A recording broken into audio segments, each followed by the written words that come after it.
What's up, everybody? This is Edward back with another video today. What we are going to do is I want to do a breakdown of mainly my segment in regarding to the video he did on the dark skin um, delegation video. I want to start with my clip and we'll see where that goes. So yeah, we're going to get this started. This is going to be a breakdown. If anybody wants to join, you're more than welcome to join.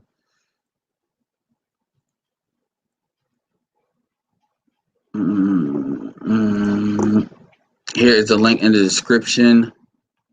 Yeah, what's up, Brenda W? And like I said, man, I call balls and strikes. You know, people always want to play on this, and it's funny me seeing that on the mainstream media. You hate black women. Oh my God. I'm like, dude, it ain't even like that. It ain't even like that. But people, you know, I just spit the facts, and it is what it is. So we're gonna break some of this down. I may jump around in some clips. Obviously, the link is in the description if you want it. So you all can see what you all need to see. So let me get this stuff straightened out. I'll let y'all come in here.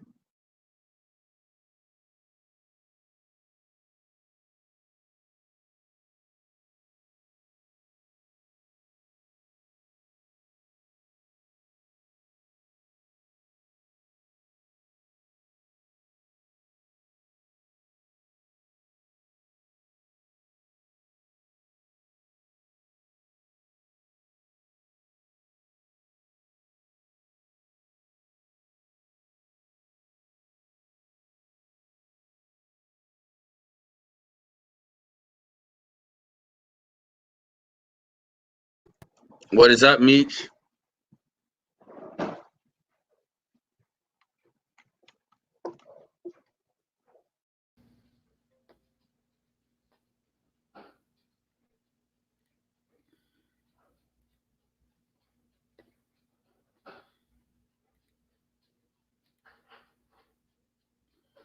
If you're talking, let me know because I can't hear you.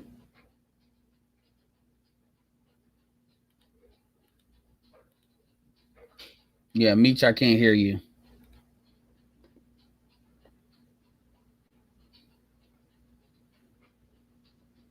It's gonna come back because it's gonna take me a second to get this thing where I want it. Because I really should have broke. I'm doing this freestyle. I really should have broke this down first.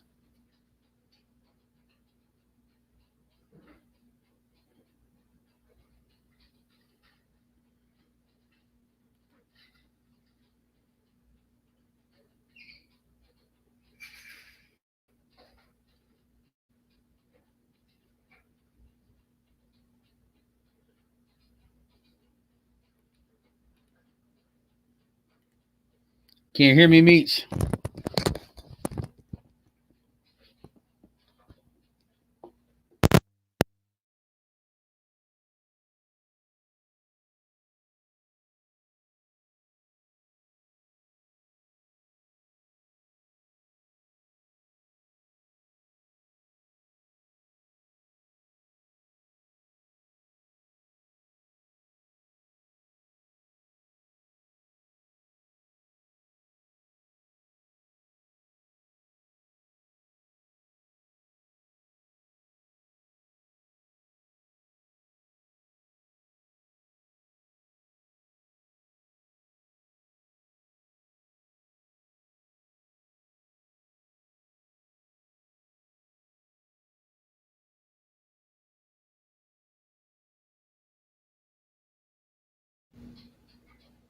Yeah, type in one if y'all can hear me.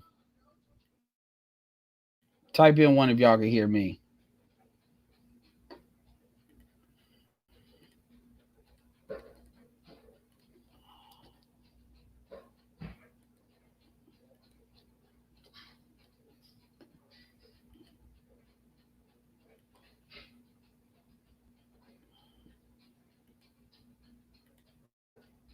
All right, yeah. So like I said, I want to get a couple people crowd in here.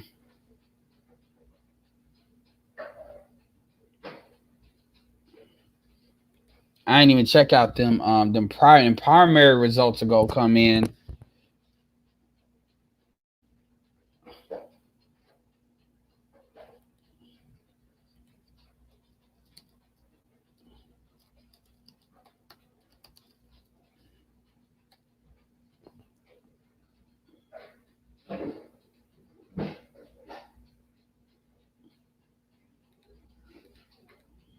Get this lined up. All right, so you can hear me. All right, yeah, Keith, you want to pop up? You definitely can. I'm trying to think. Should I go through my shit first or what? Yeah, we're gonna go through my shit first. All right, let's do this. I'm trying. How long did this go for? So I was on there.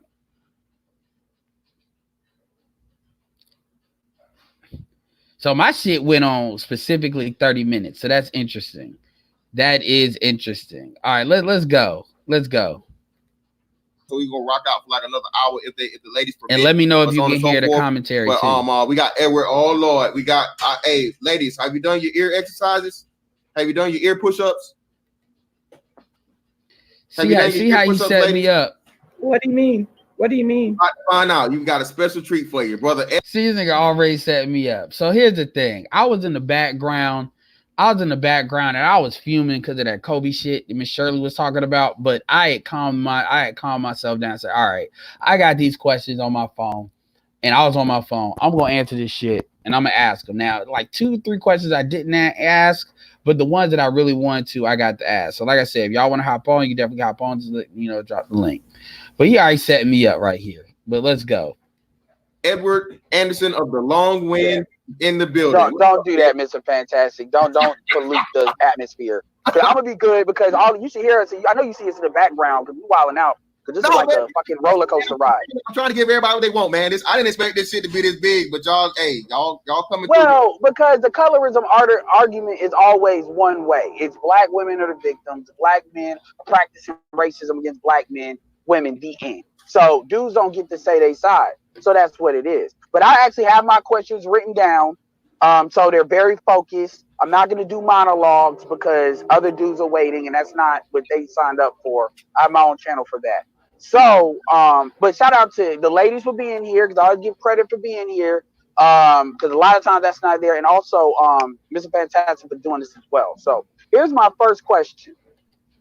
In the black community. All right, so I was going to be straight up. I said, look, this is not an opportunity that people get often. So what I wanted to do was I wanted to ask questions, let them answer the questions. If necessary, ask follow-up questions. This was not about proving I'm right. This wasn't about proving nothing. The objective that I had was to get them on the record to say what they really think. And that's it, not to try to be right.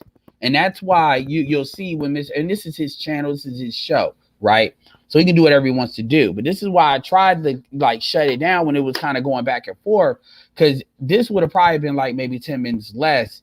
And I probably would be able to get a lot more in, if it wasn't. So this is what y'all need to understand about what we're looking at. On the upper left is obviously Rashida Schrover. On the lower right, you're looking at Faith. All these women are like the Mount Rushmore of the archetypes of like what the shit we're dealing with. They represent the only thing that's missing out of here is like millennials and younger women. But as far as like the exit group, they all represent a lot of the stuff that we're talking about in a negative way. Like they represent a lot of it and you'll see it. So, what's up, Cole? Hello? Yeah. Can you hear me? Yes, I can hear you. Okay, I'm gonna be on mute because I think you're talking. He's there. So what I'm doing, you got a second, because I'm about to listen to all this. We're gonna listen. We're taking tidbits. You know how we do. If any of y'all been around me with the play-by-plays, you know how they go. So let's go. Well, I mean, sometimes it's like that. Sometimes it's not. I mean, but this is about Brenda. This is about me just getting their opinions. And if people got different opinions, then they got different opinions. If you notice, they don't all 100% line up on everything. So let's just go. So yeah. Community. Who is the biggest promoters of colorism in the home? And when I say that, what I mean specifically is where do black people learn that from the most? Black women. Wow. I'm just gonna be honest. Black women, wow. Yeah. Wow. Okay. Great. And anybody else has an answer? Or? I would have to say it's equal. I would have to say it's equal because I'm going off of my experience. I grew up with 5 brothers. I was the only girl in the home, and it was equal. It was, I got it from my own brother. So I'm not going to sit here and blame it. It's equal. They're black women and black men are equal darkism opportunists. They'll give it to you. Both of them. All right. I wanted to respond to that really quick. That's not the question I asked. I asked, where is it learned from? So what she cited as the example doesn't reflect the question I asked. What I said is, where did they learn from? So the point is, where did her brothers get it from? Because her brothers didn't just wake the fuck up and then decide we're going to come at her and call her the angry black girl. Why was that never corrected? So I'm saying, where are you learning that from? Now, she could have said, even though I thought that this would have been bullshit given her age, she could have said the media. She could have said that. And that would have been bullshit, but that would have been a more acceptable answer. The answer that she gave was she, I'm not saying she purposely deflected, because I don't think she did. But and I think she's pulling that from an honest place as far as what her brothers did. But her brothers didn't wake up doing that. Colorism is not, it's taught. So that was my question, and she didn't answer my question. When Faith answered the question, she knew what the question, she answered it accurately, because that's what I'm not saying there's a right answer, but she answered it more accurately. Anyway. Shekinah? I could say the mothers, family members, men, for females. Okay, and am I saying your name right? Dudes don't get to say their side, so that's the most. I would have to say it's equal. I would have to say it's equal, because I'm going off of my experience. I grew by the way, with her, she's going off on her experience. So let me address that real quick with Rashida. So Rashida wants to say, one of the things that she often does is she will talk about how everybody is taking the darkism, colorism thing but her. Now, you would think that people picking that up, the more that gets traction, that's the objective. That is the objective, because that's the only reason things are really going to change. You getting credit for it really should kind of come secondary to shit changing. That's my opinion. That is my opinion. But another thing too is when you say, okay, I'm going to represent a movement, then you should be looking at this from a macro perspective, a top-down perspective, a law of averages perspective. You should not be looking at your own anecdotal evidence, because now you're making it personal, and really at the end of the day, it's about you. And this is something that a lot of people use to try to write what she's saying off. And this is actually, in my opinion, very true. So when she says, I'm going to pull from my personal experience, you're making it personal. So I didn't ask that question as far as personal. I asked it from, where do you all think the majority of this problem is stemming from? What do you think the source of it is? Because to identify the source is to basically stop it at the source. Now, I have my own thoughts as to what that is. I personally believe, and I'll say it in the thing, if colorism is taught by women to men, because men don't care about features and shit like that. We fuck the woman we want to fuck, and that's that. We don't worry about features of babies. That is a female thing, and biologically is a female thing. But that's not why I rewinded it this much. Also, that's a typical 50-50 deflection. They never believe something is equal. My brothers, I was the only girl in the home, and it was equal. It was, I got it from my own brother. So I'm not going to sit here and blame it. It's equal. And then she perceived it as blame, which is not what my intention was. It's called identifying the problem. It's called problem solving. But see, in her mind, that's blame. And that's another reason why shit never gets fixed, because it's too busy on some childish nuh-uh, and not wanting to solve it. Black women and black men are equal darkism opportunists. They'll give it to you. Both of them. All right, Shekinah? I could say the mothers, family members, men, for females. Okay, and am I? Okay, so I wanted to understand her question. Shout out to Archer. I wanted to understand I rewinded it not to go back on Rashida, but so I could hear what Shekinah said. Actually, I went too far back. But Shekinah said mothers, family members, which could be men or women, and then men through women. So she answered the question more accurately, but her answer, I mean, mothers, okay, that I agree with that. Family members, I can't agree with that, but usually that's coming again from the vector. Family members are usually the women, aunts, and stuff like that. Men, this is not something men typically care about, but whatever. And then, because my thing is, if what I'm saying is wrong, then that needs to be proven. That needs to be demonstrated. And I'll get you a second, Archer.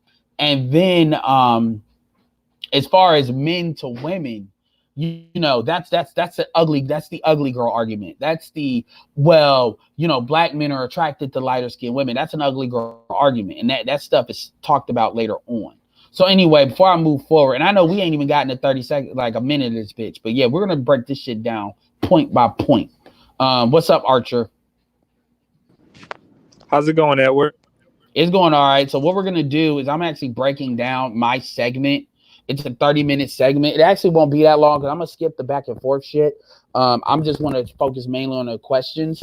Shout out to Ty City. If you want to come up here, you can. Very interesting for you to come up here, being that you didn't hear the original video, and I didn't hear all of it. I still gotta listen to the back part of it. Like the back end of it when Keith and him got on. But that's what we're doing. So I'll get your opinion, but we're gonna play more of this.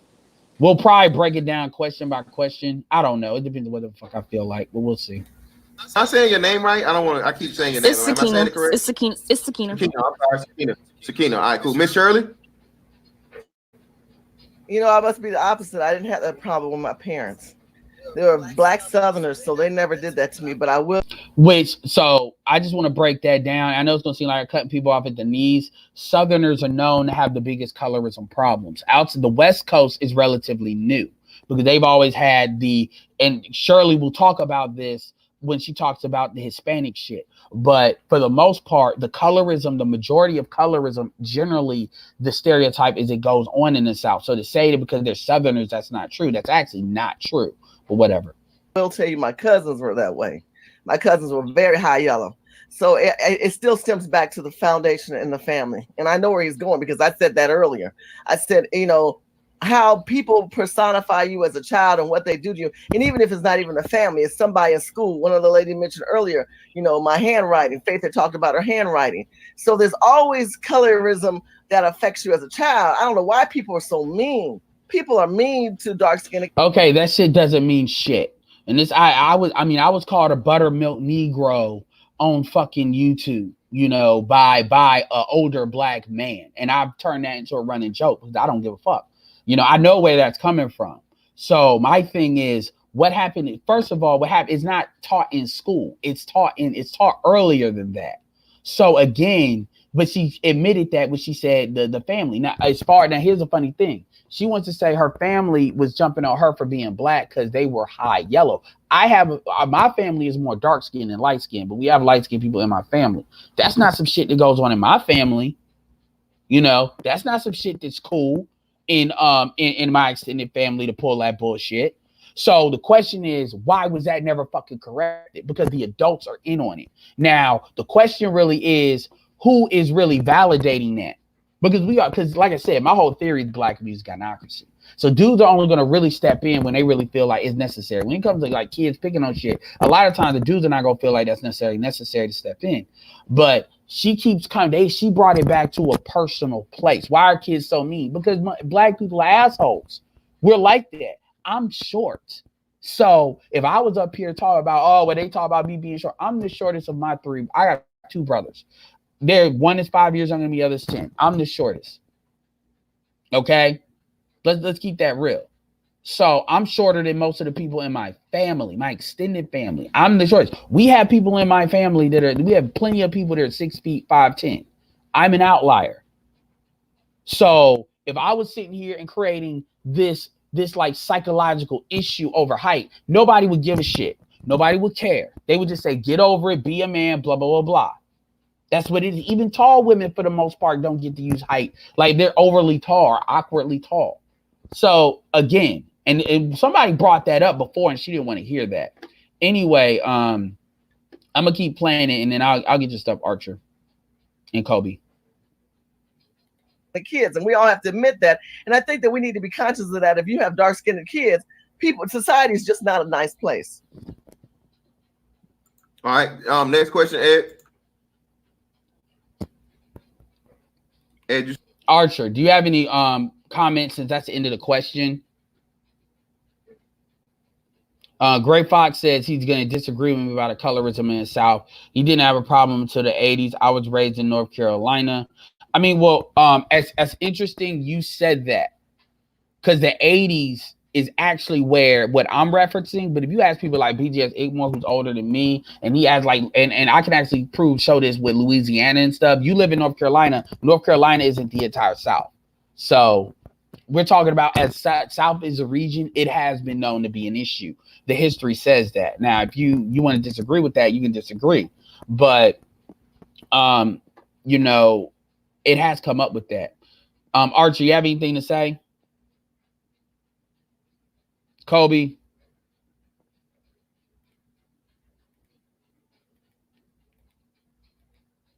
Nothing to say? Hello? I'm here. Hello, I'm here. Yeah, Hello? so you have anything to say with what's been said or what? No, I have something to talk about the Kobe topic, but I'll wait till you get there. All right. Hello? Yeah, I can hear you. Hello? I'm hearing barking. Oh, sorry, that's my dog. No, I'm leaving my house right now, but they're barking. That's all. All right. Yes. Okay. All right. No, I was just saying if you had anything to comment on.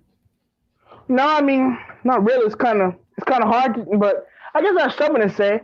I guess it's hard to. It's not really nothing new about the jokes. Everyone makes jokes. I mean, people are too sensitive these days. All right. Everyone get roasted. All right. Just to, you know, and Archie, you can come on if you want.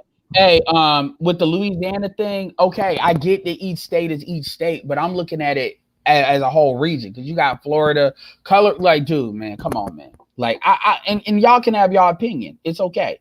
I'm not saying that, like, well, I'm not going to argue about that. I'm just giving my opinion. If y'all don't agree with it, that's cool. Hey, Edward, I have a question. In Florida, isn't there a lot of intercultural mixing in Florida? Well, yeah, but like I said, the South is an entire region. And the reality is, although there's obviously the South has each state and each state has its own dynamic, but there's intercultural mixing in Louisiana as well. You know, it's a lot of Haitian stuff in Louisiana, just like Florida. So my point is, as a South region, the South was the main region known for colorism, really, before anywhere else. So this idea that because you come from the South, that colorism wasn't a thing, that's not true. You know, that's what I was saying. Exactly, Sean. But whatever. I mean, it's not about me being right. I'm just giving y'all context. Hello, sorry, my Wi-Fi can you hear me? I can hear you now. Go ahead. All right, so I'm saying, because I'll answer the question quickly. For the record, I think they learn it from their mothers. You know, I see kids when a baby is even born, their ears get pulled back to see if they're dark and light. Women, like they're over a fucking body, like doctors over a body with a baby. Talk about features and stuff. But that's my opinion. It is what it is. Just to cut that off, you don't hear dudes talk about I'm gonna fuck a bitch because we gonna have pretty kids. Men don't think that way. You do hear a lot of women talking about I want to have pretty kids, and that's the vector by which they choose a dude. So let's you know, so it's one way majorly. So yeah. That the next question is, and thank you all for answering it, is do you all believe that colorism is the biggest issue in the Black community? And that includes. Hold on 1 second. Gotta get my. Hello, Edward, can you hear me? Bullshit Spectrum internet. Edward, can you hear me? Hello? Edward. Yeah, I'm here. Okay, yeah, no, because my Wi-Fi, I was leaving my house and the Wi-Fi disconnected to my my service. That's why. No, I'm talking about my internet. No, I'm talking about my internet. My internet is bullshit. That's why I didn't connect mine. No, but I went off my internet. I switched to my internet to my T-Mobile internet. That's why. So that's why. You know, you switch off, you go from Wi-Fi to your service. That's why you cut off for a minute. No, absolutely. Now, Big Poke, light-skinned dudes were promoted because they knew they could make money. They were promoted as tools to make money. So that means they didn't get promoted first, and then women wanted them. They wanted them, and then they got promoted. See, that's some shit female. And I ain't saying you're a female, but I'm just saying the women over there like to say that because they try to say, well, the promotion is what created the colorism. That's a deflection. That's not true. I'm not saying you're saying that. I'm just using what you said as a piggyback. All right, I'm about to move on. when it comes to the issue of racism? No. No. Okay. Okay. We are Miss Shirley. I already know what Rashida gonna say. Miss Shirley. No. All right, Rashida. Darkism is not the biggest issue in the Black community on its own. It's all intertwined with racism. I see it as racism as well. Okay. I will answer the question too. The biggest issue in the Black community is culture. I think that permeates every area of activity, including the colorism grievance that Black women have. And the biggest culture issue in the Black community is actually a gynocracy. Yeah, it's a gynocracy. Like I keep saying, the community is a gynocracy. What that means is you got to think of it like Germany when Germany took control of France. Germany needed an occupying government of French people, and that's what the black buffer class really, Black female buffer class really is. Most of the dudes, if you notice how most of these dudes that are really caping for Gayle King are very careful as to what they say, and they also are coming in behind females, or if they are talking on their own, they're overly going to defend the woman. You'll never hear them have an independent thought when it comes to dealing with Black men, because they understand the type of heat that can come with that. So where the fucking pecking order is. And that's what nobody really wants you to see. And they're about to spaz out about that in a second. But watch. 3, 2, 1. There is no such thing as a gynocracy. She said so you heard what she said. There is no such thing as a gynocracy. How does she know that? Because if there's no such thing as a gynocracy, but watch, we'll go. Oh, hey, we now get into that one. Go ahead. Next question, Edward. How many more questions you got, bro? I got. No, I would like to hear elaboration of that. Go ahead, Faith. I want to hear this one. Notice how she didn't care about my elaboration, even though I broached the topic. She wanted to she wanted to talk about she wanted to hear Faith's elaboration.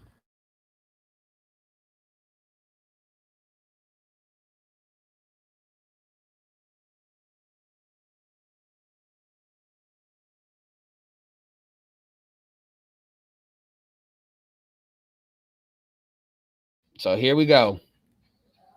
Because I think and she ain't never gonna elaborate shit. Because see what happened. This is what happened. And shout out to Fantastic, but I didn't answer the follow-up question because Fantastic jumped in. But the follow-up question I would have asked was, okay, then if the Black community is a failed patriarchy, when was it not failing? When was the Black community an intact patriarchy? It had to be intact at some point to fail. But let's go. Faith's got a point. Go ahead, Faith. You can't cut people off. Let her talk. Go ahead, Faith. No, I mean, I've been hearing guys. Notice how Shirley or whoever the fuck it is, the woman gets to talk. Not that I gotta elaborate my point. You notice that's that gynocratic bullshit. Let's talk about this gynocracy for I don't know how many years here on YouTube, but it just seems to me like it's just them making an excuse for them not upholding patriarchy. So she'll say later on her definition of upholding patriarchy is Black men hiring Black women, because that's as deep as she knows it to be. Now I got something for her ass for Black women to say that. My thing is, the best way to find the gynocracy is in how women raise their boys. Because see, what she wants to do is she wants to make it a Black male adult not doing what the fuck they're supposed to do. She doesn't want to make it how these dudes are nuts are cut off at the age of 5 and under in order to set them up to be like that. So they're set up to fail by the very Black mothers that they have. But let's move on. I'll let this rock. And that's what I think. Personally, it's just you guys whining because you're also, these are her personal opinions. These are not backed on any information, any evidence, any reading, learning, understanding, or any grappling in the comment. These are just her emotional opinions. That's what she said. You don't you're not doing what you're supposed to do. Well, hold up. Let me hop in here. I ain't saying nothing in some minutes, so let me go ahead and say my little piece. Well, Faith, this is the thing. When the woman has chosen the government and government services and welfare and all these other things over the man, and the man can't even be in the house because they're pretty much choosing just childbearing over being in a relationship, long-term relationship with a man, whether it's a long-term relationship or especially. But like I said before, and I'm gonna let this rock for a little bit, the way you attack that vector is you attack it by saying, can you honestly tell me as a mother you raised your son to be a leader? Did you raise your son to be a leader of men or women, or did you raise your son? Oh, well, that's the man's job. Okay. Do you choose the father? That's my next question. Do you choose the father for your children? And I think Faith is the one that outright said no, but and then you really see it. But let's let it rock. A marriage, that is definitely the gynocracy. A man's not even present or even has the chance to establish himself as a patriarchy when he's not in the household, and the woman is choosing to have the child and go on alone herself, go it on alone. Okay. You said you yourself, your reply was the mother, and that's greatly honest. And a lot of the trauma in the Black community is what rooted in the mothers, because the mothers are the lone. That was in respect to colorism, as far as where I believe, it comes from. But when it comes to what you're talking about is women choosing, all of these systems and different things like that. No, women didn't choose these systems. Women chose to survive. That's what we chose to do.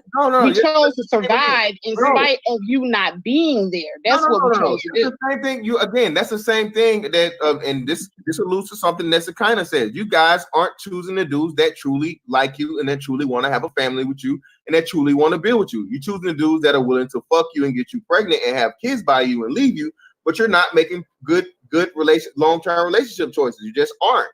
That's not true. That's not true. No, it's not. That's not true. Because some Black women choose.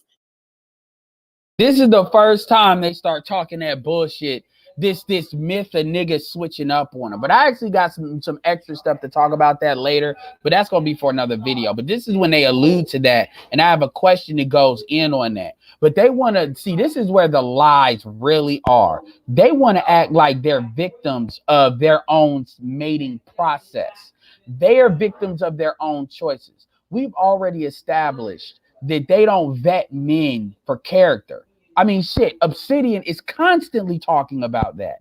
They vet men for the physical and sexual attributes. So they're going to later on try to act like that they have no idea how these dudes' characters are, that their characters are just coming out of nowhere when they're fucking these men and then even marrying these men.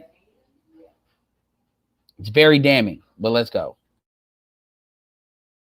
Men, and they are good women, they are decent women, and the man leaves. Okay, what's exactly the percentage? The percentage doesn't say to that. You can't tell me that 70% of men again. Hold on. I didn't say shit, so y'all let me rock. The numbers show it also even in divorce. Women initiate over 60% of divorces, not men. Okay? You have to delve into why are they initiating those divorces? Because it's advantageous. They don't feel like they need the man. Cannot blame this all on the woman. All they want from the man is his money. They don't want. I'm saying that you can't blame this all on. You can't blame it all on the men. We are equally responsible. No, you're not. You need to be held accountable. If a man, they see that again, that's that 50-50 shit. You know, if when I say 50-50, what I'm talking about is you have a solution and you have an acid. The solution is designed to dilute the acid so it comes to neutral. That means if it's 50-50% to blame, then nobody's actually to blame. But you notice that the women, they talk about that 50-50 shit, but they tend to only want to focus on what the men's 50 part. So if you're admitting it's 50-50, then where the fuck are the women in their own 50-50 shit coming from? But whatever. Ever, can I say something real quick? Yeah, you can rock. What I want to say is this. Only time women have to go 50-50 is when it comes to divorce and always being held accountable is all I want to say. Absolutely. Anyway, let's rock it out. All right. I can tell you this, Rashida. Listen, for you to being a married person, you should know this. Okay, when a person says, "Hey, I no longer want to be here. I no longer want to be with you," you can't force them to stay. I was married for 10 years, and I put up with a lot of abuse and cheating, trying to save the marriage. cheating really abuse? Hold on. Yes, cheating is abuse. Oh Lord. Wait a minute. Let me be more specific. Cheating and other types of abuse. I put up with that for years, fighting to save the marriage, fighting for a long time.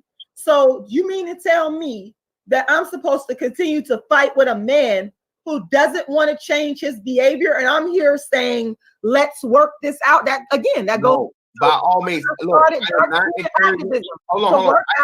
The issues between the black man and the black. They're bringing their personal shit into this now. The reality is, black women activate divorces. Keep in mind, we're talking about the ones that are married. They activate divorces 80% of the time. The 2 times that are cited that they activated is fucking sex and fucking money. This idea that black men cheat is, yes, black men cheat, but black women cheat. So I mean, they act like, let them tell it. They don't never cheat. They're loyal. They're faithful, and the niggas just turn on their ass. I mean, you all are listening, so let's continue. I mean, when she meant by abuse, you gotta give hold on, Rashida, you gotta give me this disclaimer. I am not encouraging any type of physical abuse, emotional abuse, financial abuse. The way they make it sound like is every time they divorce, it's because there was emotional abuse, physical abuse. They make it seem this is the fucking color purple argument. Yeah, you gotta Edward. All I have to say is that financial abuse is bullshit. Because first of all, he's just monitoring the money and authorizing it because they have poor spending habits. That's another thing I want to talk about. Hello? Hello? Hello, Edward? Hello? Oh, I hear you. Oh, I was on mute. Oh, so they have poor spending habits. Yeah, absolutely. But the way they make it sound like is they're playing a color purple rerun.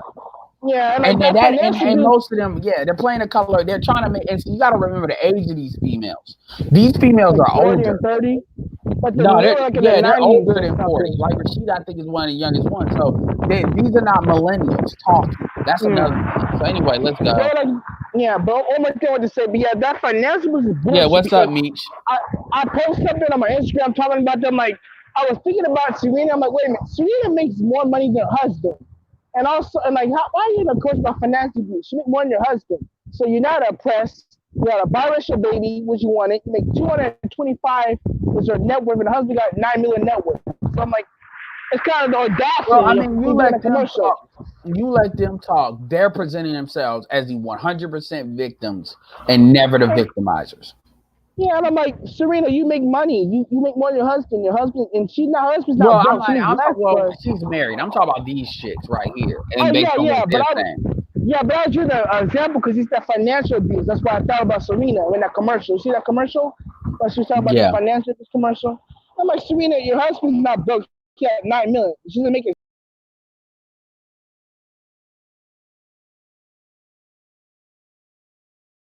I don't know where they went. They both disappeared. Anyway, let's let it rock. I'm just. But that's the main reason why women go for divorce, because of abuse. No, yes, it is. The main reason women go for divorce is. Hello. Meech, so Kobe, I hear you. Meech, can you hear everybody? Oh, did you get that last part? Yes. About her husband got a $9 million net worth. Yeah, I understand that, but that's not. I get that, but the thing is, they're trying to say that abuse is the main reason women get divorced, even though there's no statistics that show that. That's bullshit. Meech, because they say. Oh, go ahead. Meech, no, I can't hear you. That's bullshit because they be staying in them abusive relationships. Well, so I get that, but like I said, I'm explaining, kind of breaking down what they're saying. Right. But I'm not trying to argue it out. But but that's what she just said. She said the main reason women get divorced, black women, because that's what they're speaking of, is because of abuse. This is not true. No, they couldn't get but their that's way. what they want to say. They couldn't So control the anyway, men against their way. yeah, so we're gonna let it rock. So I'm about to play it again. All right, go ahead. I'm gonna put me on mute. Is finances. That's Well, I didn't want to divorce my ex-husband. I wanted to stay together so I wouldn't have a single parent home. okay. So, but you're the minority. We're agreeing. You're the minority. No, she's not. No, she's not. Most black women want. No, she's not. Hey, the numbers don't say. You guys, you can tell me. Most black women are not married. More black men are married than black women. Only like 31 to 32% of black women are married.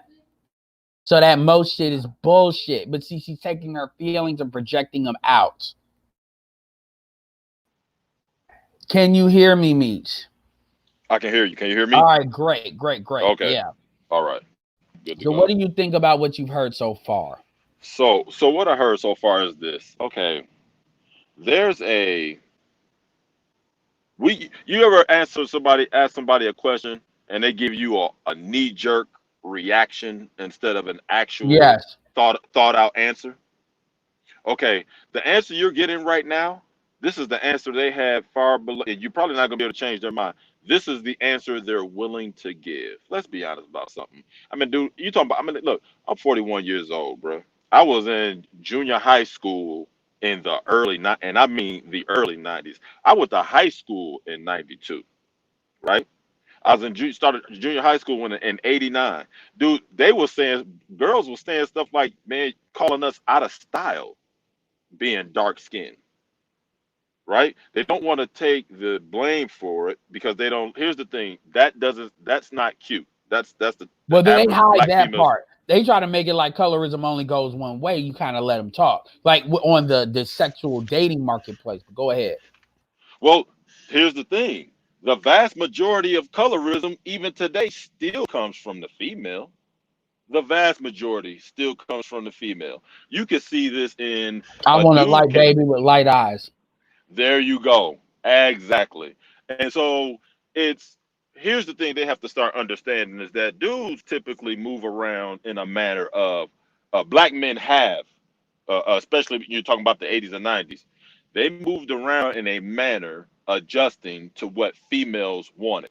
So even if you found dudes that was dating light-skinned females, what these other chicks got to start understanding, these darker-skinned chicks got to start understanding that they've been talking that BS for so long that dudes, of course, picked up on it, right? They got to understand that females typically have their thing of what it is, whatever it is they like, right? And then guys typically trying to impress females build around that.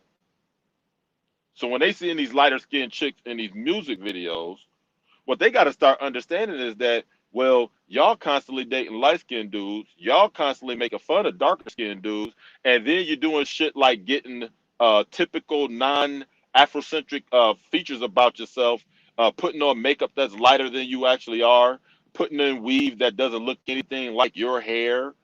Even your damn movie stars are doing it, and y'all continue to support these movie stars. So your light skin argument, your dark skin argument about receiving so much colorism, how much of it did you support?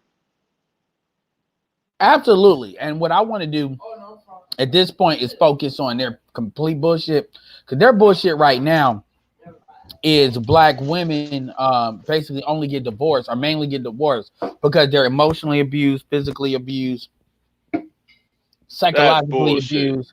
That's directly what they said. And they're talking about what these women want to keep, and what Rashida was trying to do was project her own situation, if that's to be believed, onto majority of black women.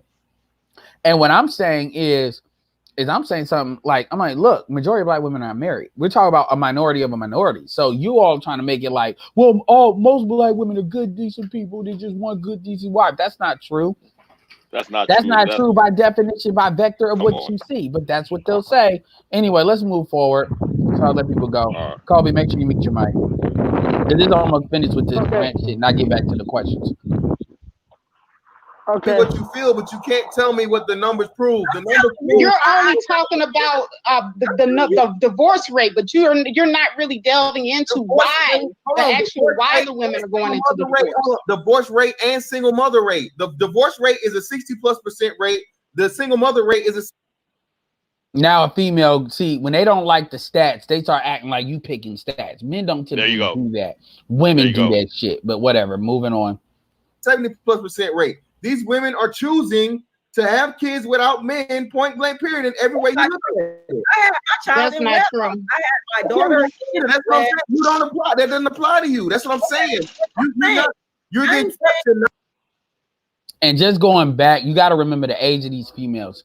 And I said this on my original video. None of these women are, from what I'm understand, are actually child rearing ages. Child rearing ages, really, there's the official. We're going to do 18 to, let's say, 30, 35. We'll even say 37, just to be fair. Like, they're either like on the last year or a year out. These are Gen Xers. So what that means is this colorism argument is very personal, and they're talking about it about their own sexual relationship. They have nothing to do with child rearing ages. So they're actually speaking on shit that they're not even in the game for. Because right now, millennials occupy the complete child rearing ages minus the first 2 years, which are zillennials right now. But from 21 to 35, you know, we occupy the entire space, but yet none of them are represented in that. But anyway, moving on. Hey, Edward, I have a question. Edward. Yes. Am I technically a zillennial since I'm 21? Yeah. Okay, just wondering. You would be like one of the first years in, first or second. I would say year one. Yeah, because I was born in 1998. So. Yeah. You cannot generalize that to the whole of. Now, I have my criticism of Black women. I'm not saying we're innocent, but what I do know, I can. I ain't fucking heard it. So I can say this about Black women because I got my. Because she's every woman, everybody. Remember that song? Right, with Black women. But I got to be honest and say that Black women on the whole, the ones I know, the ones I've interacted with, that shit don't matter because that's not all Black women. Go ahead. Well, first, she's not being honest. Have a family, they want to have a husband, and they want to have their terms. Like Asian women, like any other, and before white, come on, white. Oh my God, don't get me started. Right, huge butt. That's a huge butt on their terms. What she's trying to do is protect the image of Black women. This is how you know people. She's more interested in the image than actually solving the fucking problem. You gotta look at what white folks have done. White people have a lot to do. Their policies have a lot to do with the dismantling of the Black family. I can't put it. This is the bullshit Shirley kept saying when I did my video on the government. Black people didn't like each other before the fucking government got involved. Okay, can I say that shit? The government exacerbated what was already there. And this is what Black women don't want to admit. But whatever. Wait. No. And when you bring, hold up, Rashida, you can bring up the policy all. Hold up, Rashida, you can bring up the policy all day, but again, no other woman in this country is taking advantage of the policies like Black women are. Yes, a lie. White women do it all the time. What are you talking about? Dude, man, white women do it. That nigga took the bat to the hornet's nest, did he? When they said that shit. Yeah, he did. Now, what they're going to do is argue who's on the policies, but how the policies are administered is what Fantastic was talking about. Now, they're going to bring up white folks because as the Black woman, they only compare themselves to white folks. But you take white people off the table, you're absolutely right. Nobody does it like they do it. That's number one. Number two, they're going to bring up that the policies were brought up because white men for white women, which is true. But white men, because white men were ghosting white women, which is true. But at the end of the day, you know, if you notice, if you're going to say it's a governmental policy, welfare was not a governmental policy, only deployed the Black people. So the question you must ask yourself is, what is different? You can't say white women are more on government assistance than Black women, but then say that government assistance as a policy alone is what fucked up black relationships.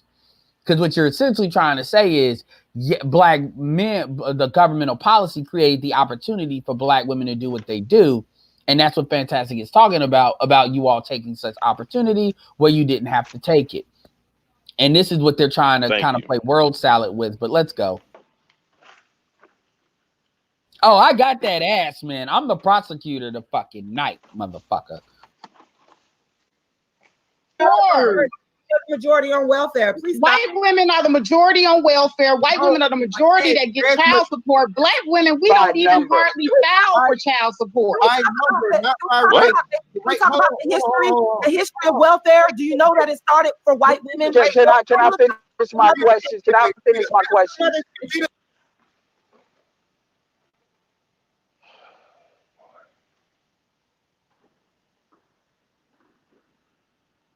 Oh, I pump my brakes. I knew Meet you want to pump the brakes.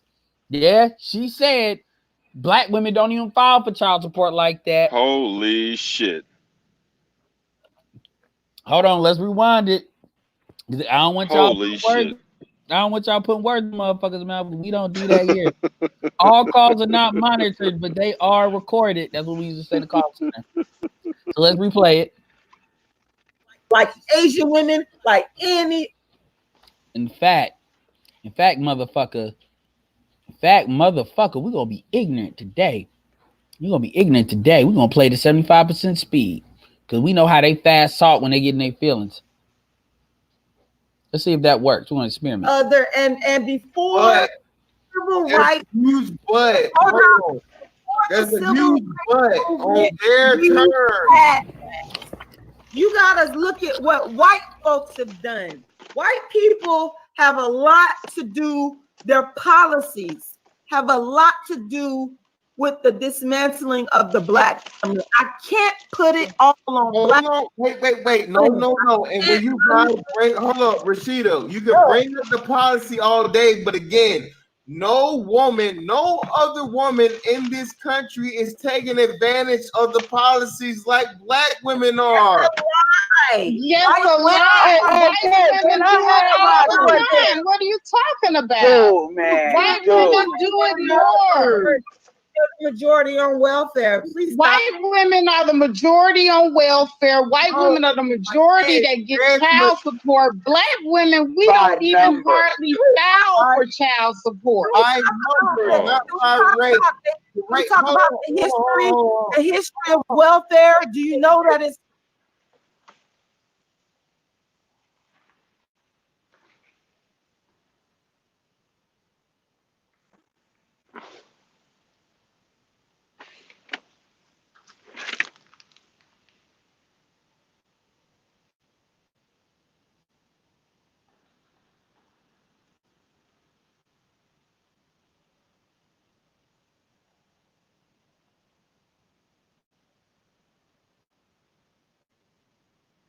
Can't hear shit.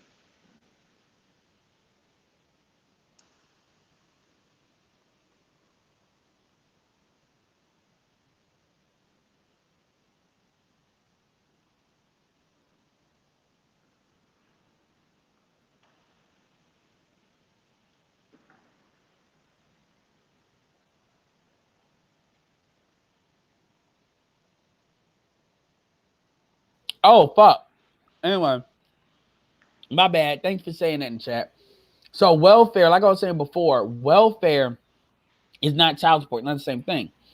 But in the white community, welfare is frowned upon. That's why they're considered white trash and rednecks.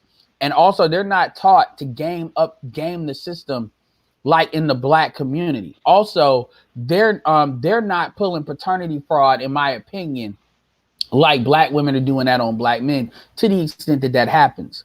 So that's not the same thing as child. So they're trying to equate the same thing. As far as child support, though, she made the statement, and you heard it, where she said black women don't even file for child support like that. This is why I made the commentary that if you eliminate any nigga that don't got kids and only allow niggas to have kids speak, do you, man, let Angry Man hear that bullshit? That I know.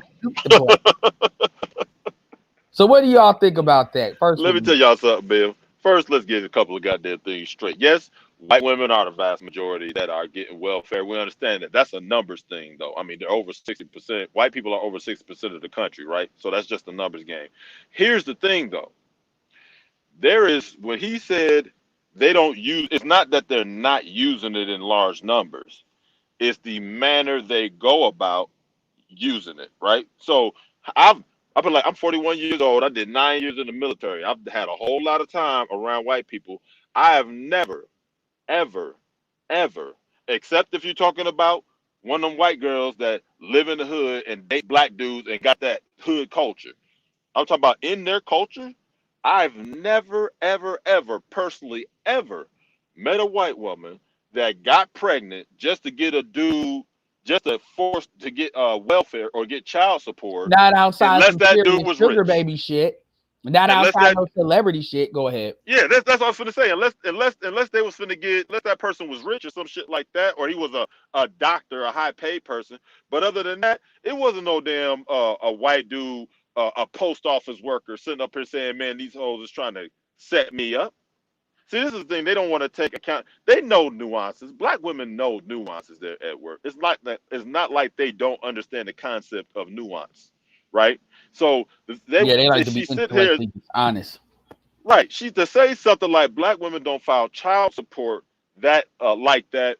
When you have who screams harder about child support laws than black men, and the vast majority of our babies are by black women. Well, that goes to black male pain doesn't even resonate to them because in their There you go. what she said is what's actually in her mind. That's crazy. This is actually what a lot of women. This is why it's important to let them say it because you can say that they will say that shit, but there's a difference. Shout out to Mr. Fantastic who's in the building. Shout out for him to provide this awesome content for us to digest and break the fuck down because we ain't even 12 minutes. Another thing that I would resonate to is only in Black ADOS culture is the man as undervalued as he is. I'm talking about as a father. Black Absolutely. men are not even valued as a utility. You cannot find in any other race, like Latin race, a Latina will say, I hate that motherfucker, but he's a good dad.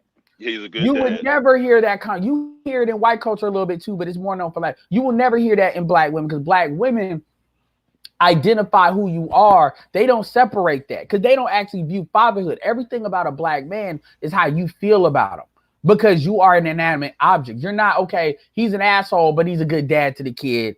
And so they don't even understand. So they don't even feel good. Remember, get your job, get your education so you don't need no man.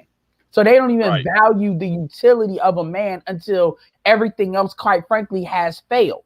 This is why they celebrate single motherhood over wifehood. And that was brought up. Glenn and Karen, I invite you all to go to a video. Don't get red pill on his ass because he's very, very clear. But the topic's the topic. Glenn and Cameron has a video showcasing a black woman. It's a lighter skinned woman, Aisha Curry type. This was a black man. That yes, and you heard what he said, and he made a declaration, kind of like he's not on the red pill shit. So he's talking about this from the frame he's talking about. Glenn Cameron was married. Glenn Cameron was married to a black woman. Glenn Cameron had to fight child support. He won. The woman took, and this is what he said. So this is public information. He took the kid. She took the kid and bounced.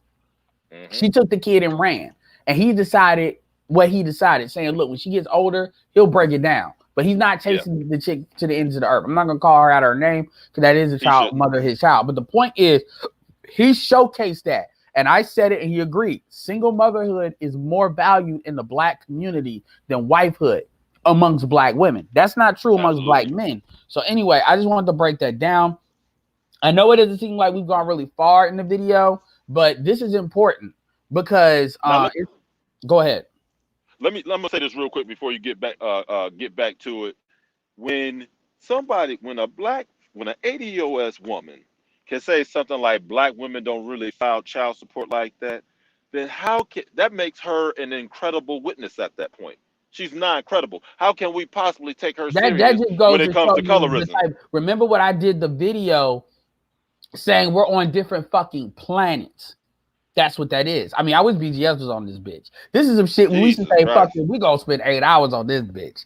Just My because. God, dude. Edward, what And I she would say said, also is, and she go said ahead. that shit with a straight face, and she With a meant that straight shit. face, nigga. What I would say, Edward, is men and women live two different gender realities, they're two different dimensions. You know what I mean? No, fuck that. 1 + 1 is 2, no matter if you got a dick or a vagina, but go I ahead. mean, the way they see out their eyes, I'm saying. Little different views and shit. Like two different lenses, I'm saying, in a sense. I'll go on mute. No, I hear what you're saying. Absolutely. They live in the crazy things. They live in I Never see Never it Land. But let's differently. go. Let me make sure I bring this back to normal speed. We're gonna do that when they say some fuck shit, so you hear the fuck shit. But let's go.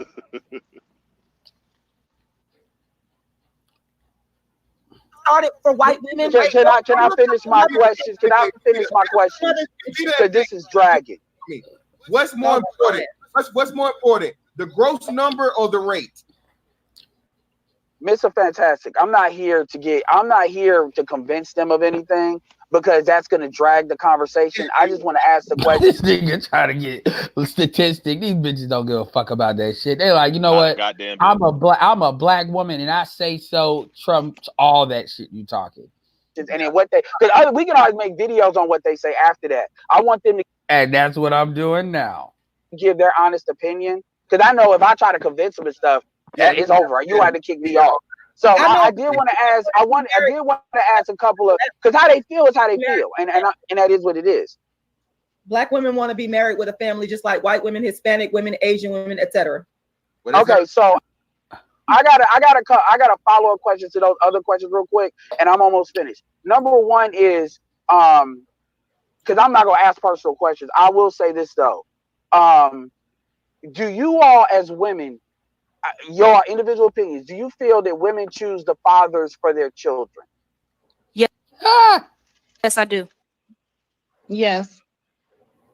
Watch Rashida. Watch Rashida. Watch Rashida. So 2 of them said yes. I would have to no.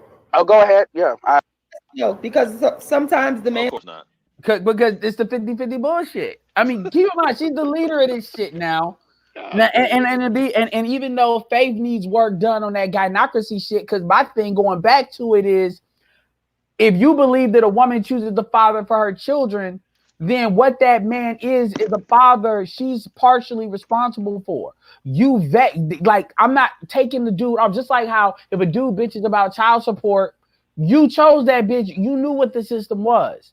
I get it. And I'm not even telling you should have chose black. I'm just saying, you know, so we know the niggas that dive in because the pussy's good. Shout out to the fantastic channel he just had. And make sure y'all subscribe to him if you're not subscribed. Let's get him over 3,000. Because I know all y'all subscribe to me, ain't subscribed to him. And he got some lit shit. I mean, this is gold, as far as I'm fucking concerned. Why, and I'll make sure I get this link, all that bullshit, but why did she say it's not a patriarchy when in the other breath you believe a woman chooses the father for their children? So if you believe that, then you find it so if they want to not choose the right man because they want to create a situation where they don't have to be told what to do or have to negotiate, then they're gonna subconsciously choose a dude that's not gonna be there. That directly contradicts what Rashida says. And let's go. Man chooses the woman, and sometimes the woman chooses the man. It can go either way. No, okay, let's go. Hold on. Yeah, but hold on. Only a woman can get pregnant or choose to have the baby, even as she gets pregnant. Rashida, what are you talking about? A woman controls childbirth. A woman controls sex and childbirth. Right. What I'm saying is the man and the woman. All right, so now she's about to double down on that bullshit about niggas switching up. Watch. And sometimes they mutually agree that this is what we want to do. And if you're not married, that's a fucking lie. Okay. Now, I'm gonna get to that, and it's not gonna all be negative, but I'm gonna get to that. Sometimes y'all don't want to admit this, but sometimes a man just doesn't want to be bothered with the responsibilities of raising a child. Once they see, I've seen men do this to very good women. This is how I know. She keeps on talking about very good women, but right. Yeah, that's what I said. We can't blame it all off on the woman. Yeah, there's some ratchet women out here. All right, so let's here. Hold on. Also know women that got 5 baby daddies from 5 different men. To me, some of that is trifling behavior. I think that women choose the fathers, but men choose whether or not they want to take responsibility. That's not true. Okay, that's smarter. That's a smarter counter. But and I'd trip up like certain dudes, like 50-50 niggas, because what they'll do is they'll just say, okay, I agree with that on some 50-50 shit. Let's move on. Because I don't want to argue and be seen as I'm attacking. Right. But what faith is, but that's not true either. Because the question is, are you really vetting for responsibility? And this goes for vetting for fatherhood. Can you honestly tell me that out of the shit that you look at when you have a kid? Look, let's keep this all the way real. In millennial world, if that nigga look good, it don't matter if he's a fucking criminal, you having a baby. Do you think I'm a liar? Go ask Nicki Minaj. Do you think I'm a liar? Go ask Keisha Cole. Let's look at the light-skinned dude convict that all the damn women were going crazy over. By the way, that was non-black too. He got a non-black chick as well as black women. So we know the social media is one of the greatest surveys you could ever take, because how people respond at an aggregate level is more numbers than you can ever really take in a general social survey. And if you look at these things over and over and over to the point where they become predictable patterns, then you can kind of see, okay, this is where people's minds at. So when I say you need to so with faith, so Rashida wants to outright say this is okay. So I'm gonna talk about this because I'm gonna do a whole video on this shit. You have, and I want to disclaim this, in millennials, this is definitely a minority. Meets you being 41, I'm 33. You can speak to this. And Kobe's even younger. Kobe's 21. So we got a wide range here. There used to be niggas there were niggas that of a certain type that they felt by dropping a baby in a female, they could control that woman. They could be more possessive of that woman. They could possess that. They could anchor themselves to that woman, right? Yep. What they don't tell you is the child support laws have made that shit very much so unfeasible unless you have nothing to lose. What does that mean? If a man does not have anything that he has to lose, then he could do that. That's a homosexual. So you know what you're walking into now. Now you can go back to like maybe pre-95. And that may be a lot more prevalent because the child support laws did not force a man to pay as much as he's paying now. So older men, I would even say they gotta be a little bit older. They gotta be older than you, a little bit older than you, maybe like more so borderline Obsidian's age at like 50. Yes, they would have been in like fucking age where that would have been a lot more prevalent. Also, when you look at the typical black men that do this, I'm not beating up on Southern dudes, but it is Southern dudes. And it's all, if it's gonna be anybody regionally to do that, and then it's gonna be Caribbeans. Those are the two groups that are the biggest about that shit. If somebody say, oh, well, somebody try to do that, and in the Northeast, I promise you they're island nigga, or they come from island folk. Cause that activates that possessiveness in them, and that's some shit they're cool with. This is another reason why, quite frankly, black women don't be really fucking with because Caribbean dudes don't give a fuck. They will drop babies and bounce. And that loses a lot of their fucking. I'm not saying all Caribbean dudes do that. That's not what I'm saying. What I'm saying is that cultural mindset that I'm reading in it. They haven't said this. I'm saying this. But what they're trying to say, that's the only vector by which they could say niggas agree to have babies. Black, let's be absolutely clear here. If the 95% of black men, and this is proven, remember, 33% of black men are married. Out of the 33%, the other the other 60, not 60%, but the other like 50, so 52% of black men are childless, and 33% of black men are married. That's 52% plus 33%, because we can assume very few black men are gonna be married without children. So that means you have accounted for 75% of black men. That mean, and then we all know that about 5 or 6 or 7%, 5 or 6% of black men are in jail or prison at any given time. Doesn't mean they don't have kids, but it means it may be a little bit less likely. The point is, you really have about a 15 to 18% variance of black men that are actually having the majority where a lot of the man sharing is it's actually going through with a whole bunch of females. This is what they don't want to talk about. See, all the shit that they're talking operates outside that vector. Now, some of that can be accounted for by their age. But by and large, but see, you've heard them when they talk about niggas on the down low, niggas in jail. So they talk, so you can tell they're talking from their own experience. But my point here is that you let Rashida. The problem with Rashida is she's sitting here listening to these chicks and their fucking sob stories, and she's only getting their side of the story, and she's believing that and emotionally internalizing that because that reflects her. That's confirmation bias of her own pain and her own bullshit. So when she talks about niggas are switching up on her, black men like that are not really agreeing to, oh yeah, I'll have it. No, if they don't want to marry you, then they're not fucking with you like that by and large. But yeah, go ahead. You know, there's another thing she tried to that is being passed up here on too. See, child support for these women isn't merely her going to file child support. If she doesn't even know who she has a kid by, she can get welfare through the state. It's still child support, and they're going to hit dudes up. There are men paying for children that they've proven isn't theirs. And if they send something to Edward Anderson at your last known address, it's called a last known good address. That's it. If she says you did it, and they said to a last known good address, and you moved, and you didn't forward the letter, or you can't get to the letter for whatever reason, you work overseas or whatever it is, and you don't respond, you are on the hook. You are liable for that money. It is what it is. Angry Man again would talk about that. And others do too. I'm gonna say that too. As far as the Caribbeans, I'm aware the Caribbeans have kind of it's more of a traditional matriarchy and not a gynocracy, because they don't have the same kind of reinforcement mechanism of white supremacy that we have. Island women can't run the white daddy. That's the difference. So I agree with the matriarchal part. So it comes out in different ways. I'm not an expert on that because I'm not an island dude, but it's not the exact same. And if you understand the difference between a gynocracy and a matriarchy, they are more matriarchal, which is what was said. So anyway, let's continue. So I got a question. I'm gonna ask this like really directly. So are you really trying to say that men will be okay with pregnancy, but when the baby comes, this is when niggas just switch the fuck up?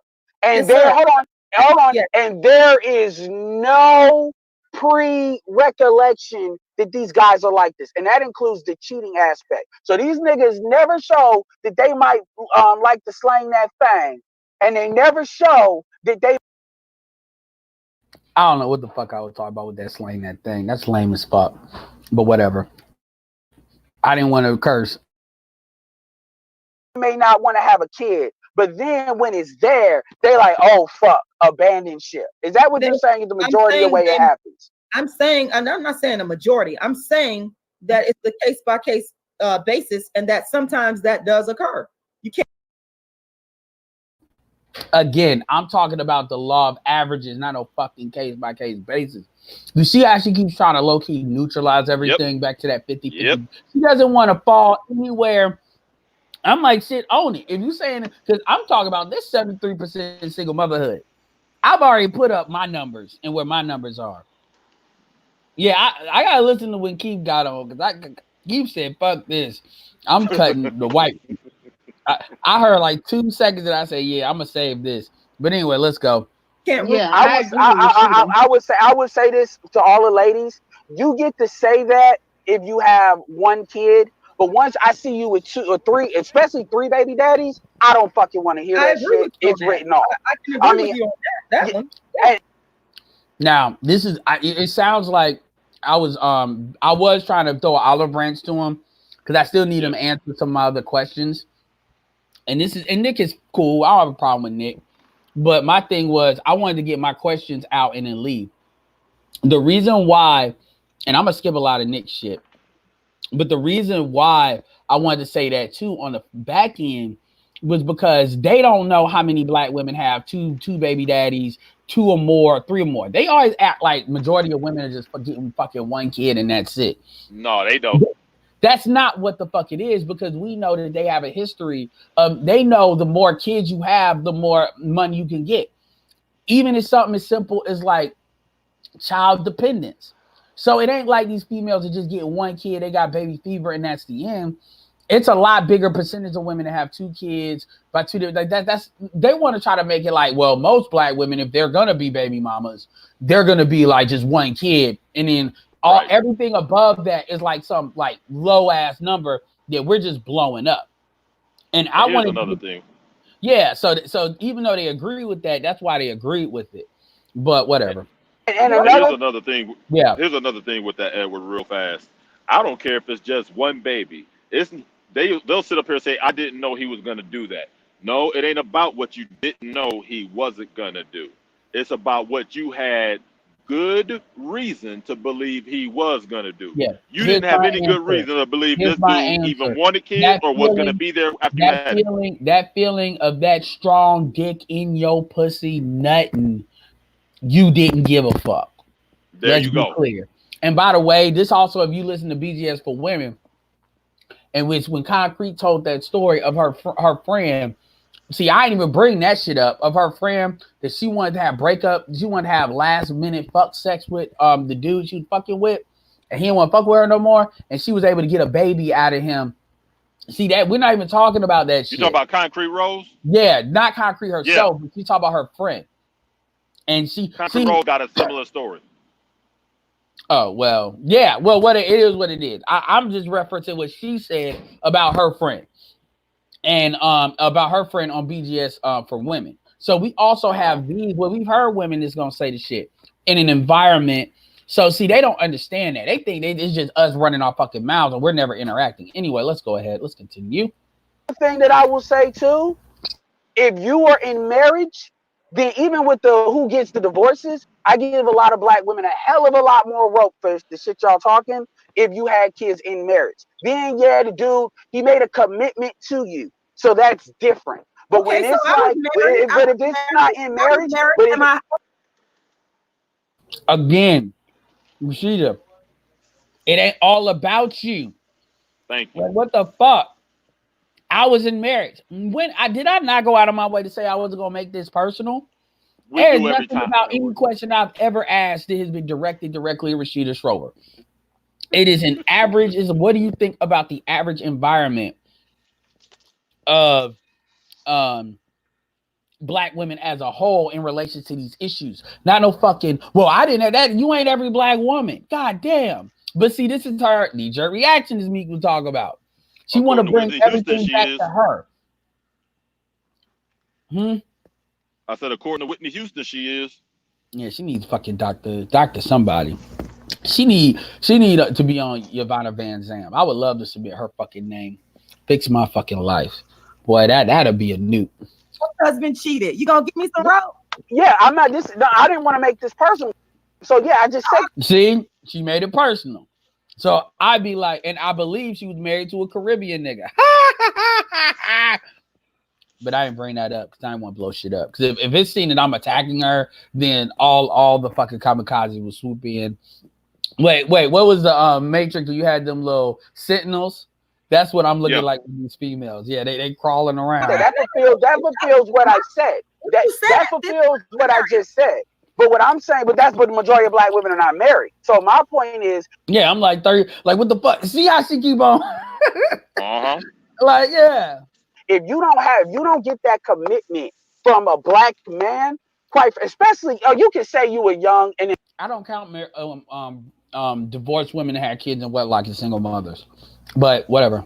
Fine, but if you do that twice, as far as I'm concerned, that's just an excuse. But if you're married, I give you a lot of rope. Okay, I'm gonna go do a couple quick questions. One more, give me two more. Is it true? Okay, this is the important one. Is it? Let's be honest. Is it true? Are you all worried about colorism from all black men? Or are you all worried about colorism for, if I'm gonna give an artificial number, really the top 20 or 30% of black men you all are sexually attracted to? This is the ugly girl argument. Let's see what they say. I'm not worried about it. I don't look at it like that. I look at the aggregate. I'm not assigning percentages. I'm simply worried about getting rid of darkism from the Black community. So for most, so colorism is an issue even for men. If you see men that you're not sexually attracted to that are Black, that you would never take a second look at, you're still worried about colorism. Like, and not just you personally, but I'm talking about women that are in that support the argument.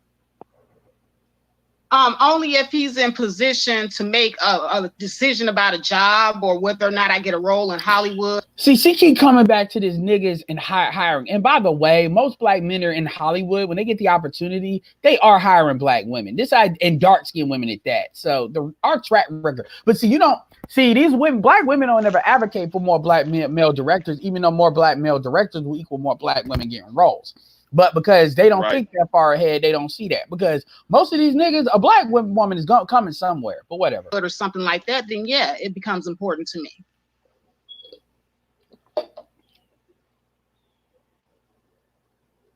From my perspective, it comes down to the bottom line. It's always about money. I want Edward, I have a question before you go on with your next question. I want to back up. You said something about Black people and the women, and as far as the government. I'm gonna give you a political. Okay, so now she's gonna give me a fucking history. Like she's gonna do. This is the reason why I troll George Macon a lot. She's gonna give me a fucking history lesson. Like I don't know what the fuck I'm talking about, and this annoys me because number one, this is a waste of time. You know, like I trust me, we can go back and forth on her stream.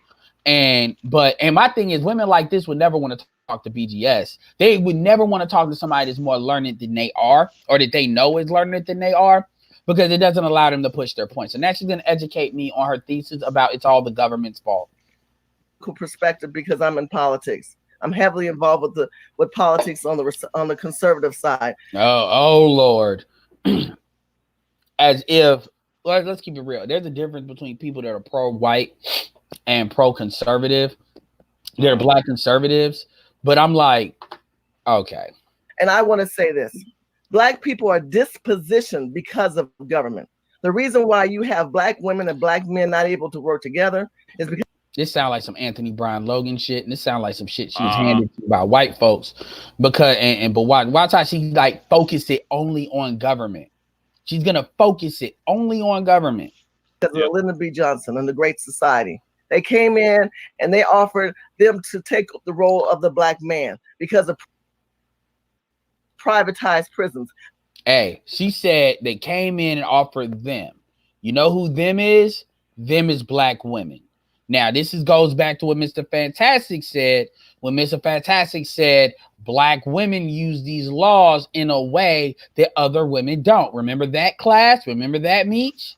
And Faith and Rashida outright denied that. But see, she's gonna leave that out too, because she's gonna try to make it seem like the government did that to Black women just by providing the opportunity. Just because I leave a gun on the ground doesn't mean I have to shoot somebody. Because a lot of our Black men are targeted. A lot of our Black men are, especially within California. If you're tall and you're dark and you're outside, you got a high percentage of being targeted. I'm just being it real, because there's not that many tall Black brothers walking around in LA because they're targeted by the police department working with the MS-13. I'm just giving you real talk from. Yeah, I mean, okay, I don't give a fuck about that. I'm very aware of genetic gentrification. I'm very aware of what goes on in California. I was actually born in Compton, California. I'm not a dark-skinned dude. I'm not a tall dude by any means. So I get what she's saying, and I have empathy for dudes that are talking. I understand that. I've been messed with the police a little bit, but not to the level that I can imagine the tall and dark dudes have. I'm not one of these niggas that's gonna be out here saying you need to talk to police a certain type of way and that's your fault. You got fucked with. Right. But she's gonna give me an education lesson, because then she tries to play the game like, I don't know if you ain't ADOS and I ain't, because see, if you don't agree with her, then it has to be you don't know what she knows. Person from California. But when we look at government and the tricks and the bait and the switching that they've done for decades upon our culture of people, they've done their job. They've had us turn ourselves against each other. And until we wake up and again, and this is a fucking George Macon shit. Hold on one second. realize that government has dispositioned us. They've not allowed the black man, and I'm pro-black man. Trust me, I'm pro-black man. If the government's going to come in and stop the black man, she's pro-black man in relation to what black men can do for black women. Remember that. Thank you. From being leaders in the House, and the number one thing that disposition the black community is immigrants, illegal immigrants, and immigration. And the reason I say that because that is a problem, but that is a big problem. But what she doesn't understand is black, like Obsidian says this: black men and black women don't like each other. Black men and black women do not like each other. And at the end of the day, she wants to try to make it like the government made that so. The government did not make that true. They may have taken advantage of it. They may have created. I think personally, white people fell into policies that created that. And then they said, okay, this is working. But at the end of the day, but let's keep on going.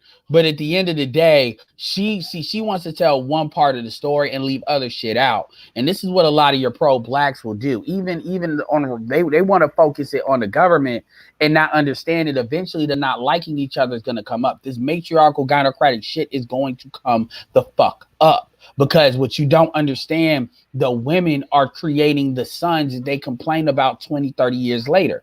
Faith wants to talk about fucking hiring. She doesn't understand these boys.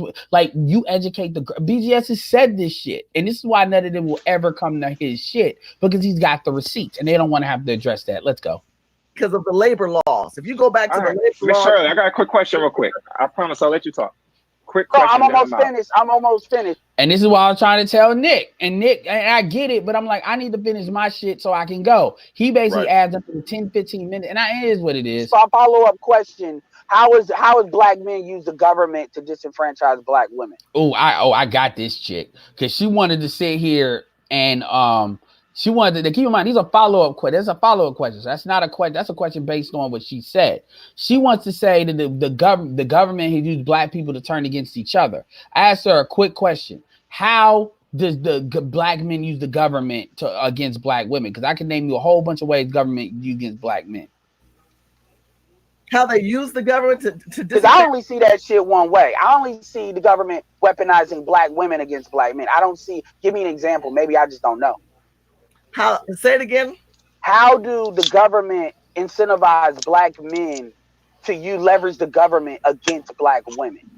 She fucking heard me. That shit, she probably never. That shit never. I bet you she never even occurred to. That question never occurred to her. I can tell. She's smart. She's a quick thinker. But I know that shit. Yeah, that's that sell me this pen. I don't know if they give incentive to black men, but the way. The answer is it's not. The answer is it is not, and it is only incentivized to weapon. That is the correct answer. But we can't say that because that proves what I'm saying about the fucking gynocracy backed by white supremacy that everybody wants to be in denial about. Anyway, continue. Black women are able to leverage the government against black men. As a family. Because what has happened is the black man doesn't have to be responsible because she got an attitude and she don't need you because she got a check. So the black man don't got to are you fucking? Oh my God. but see, that goes back to who you choose as the father of your children. And it's not that he's not responsible. It's that he's like, fuck that bitch. You see, what black women believe is if you have a baby with them, you sign a life debt. That you need. See, they believe that by you having a child with her, you are writing your base. It's kind of like when you become a witch, I guess. You gotta and by the way, I know this because I got this shit from that Chilling Adventure Sabrina. You gotta cut your hand, cut your finger, and you gotta sign it in the devil's book. That's what black women believe that having a child with them is. This is why they always perceive black men having kids with them. They talk about it like marriage because they have a commitment to each other through the kid. No matter how the woman manipulates to create that situation, if you have it, it's like a magic trick. Go ahead. Have you ever heard the saying, "You fuck with me, you stuck with me"? Yes. That was a black woman saying back in the day. You fuck with me, you stuck with me. Right now, here's here's how I look at this shit, you know, because I like to make it as simple as possible to shut this shit down.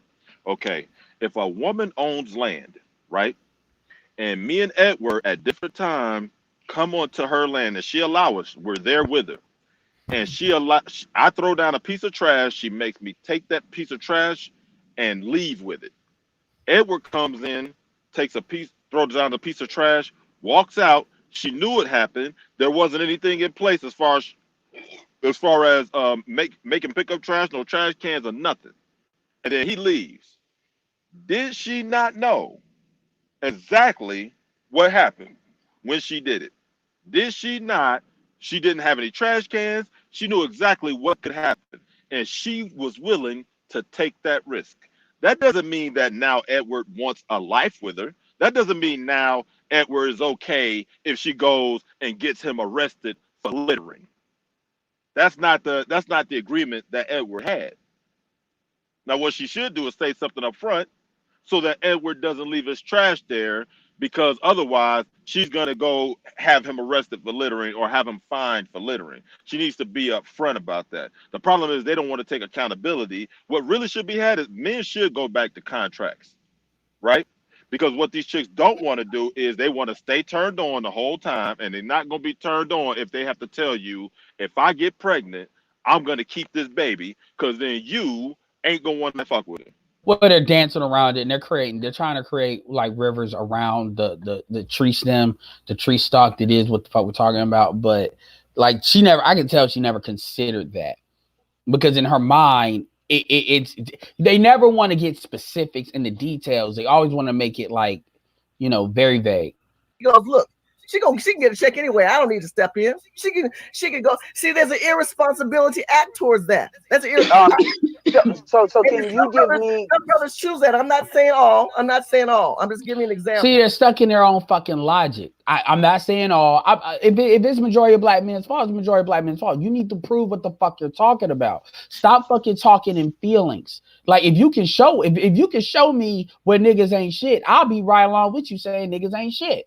Like stop this bullshit where you give a fuck about feelings. It either needs to be fixed or not. Can you give me an example? Can you give me an intangible example? Because I don't know of how black men can check black women and check that attitude. Because apparently we just choose to run away. No, I didn't say all men do that. You're making an assumption. I'm not saying assumption. She's not listening. She's on that some but not all shit. I didn't say she said it, but that's an argument that's put out there not only by black women but by black men. So I just want her to address that, because she keep on making it like there's a way for the way she implied. She didn't imply this, but she keeps saying if a woman has an attitude, then you're declaring it's a woman's fault for having an attitude. But see, you let Rashida talk, the men just get abusive and out of nowhere. So I'm giving that's a white woman's argument, by the way. Facts. The numbers showed it. You said it earlier when you talked about black women in the government intervention. And you can't say it about the privatized prisons. And the prisons, what the fuck do them privatized prisons have to do with what I'm talking about? The mass incarcerations of brothers that when they what the fuck does that have to do with what I'm talking about? Get out of jail. This is law. When you call them political prisoners, absolutely. When your black man gets out of jail and he wants to go back to Shaniqua.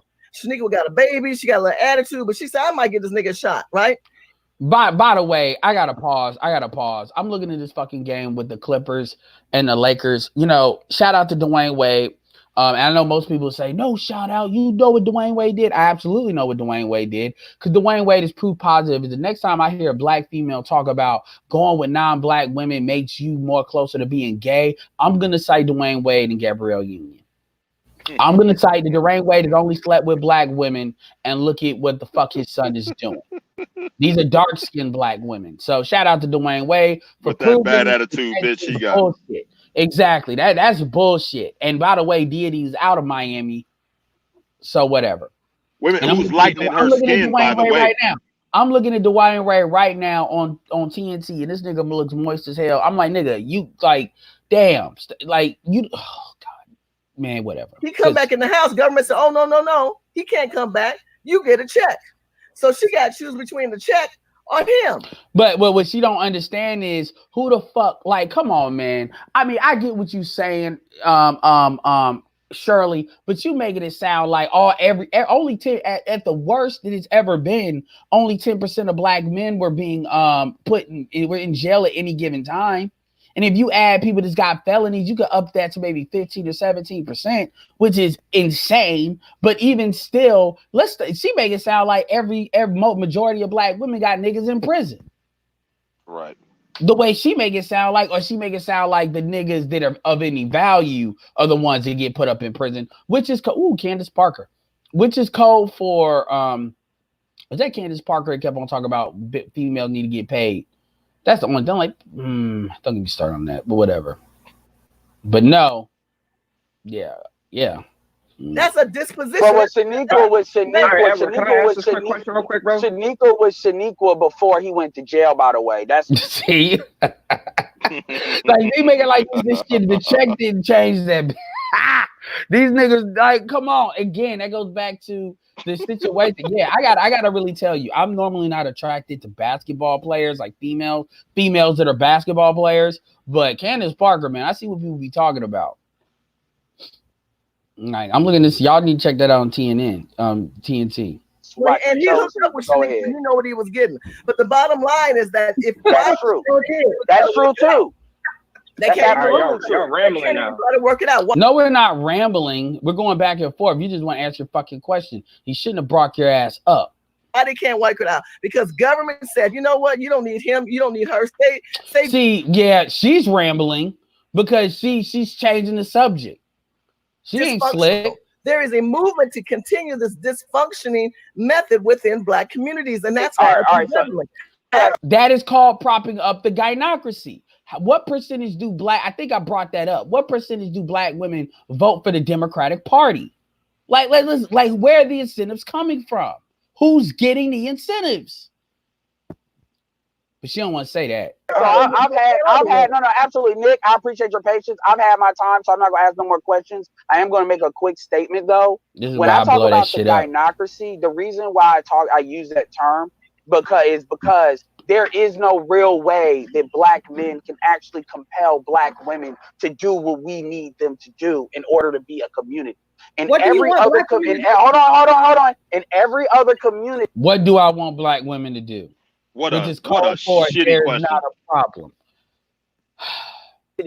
Non-black men or even Africans, they are able to compel their women to move as a unit because at the end of the day, they can hire their. That's not true. That Latins are not okay. Let's start with Latins. What the fuck do jobs own that Latin men own that are hiring their women? Last time I checked, and I'm not trying to be stupid. I mean, Latin women, they work. Latin women are not stay-at-home moms. It's usually the grandma that does that shit, has that role if anybody's gonna have it.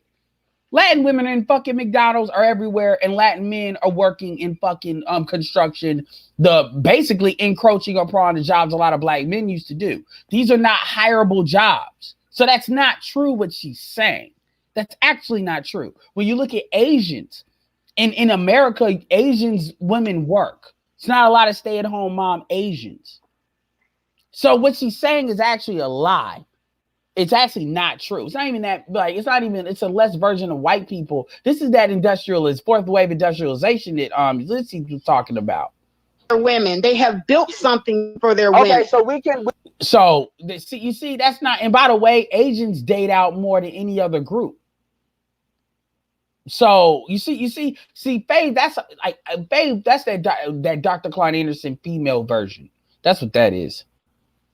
Anyway. Okay, I'll make sure I'm on.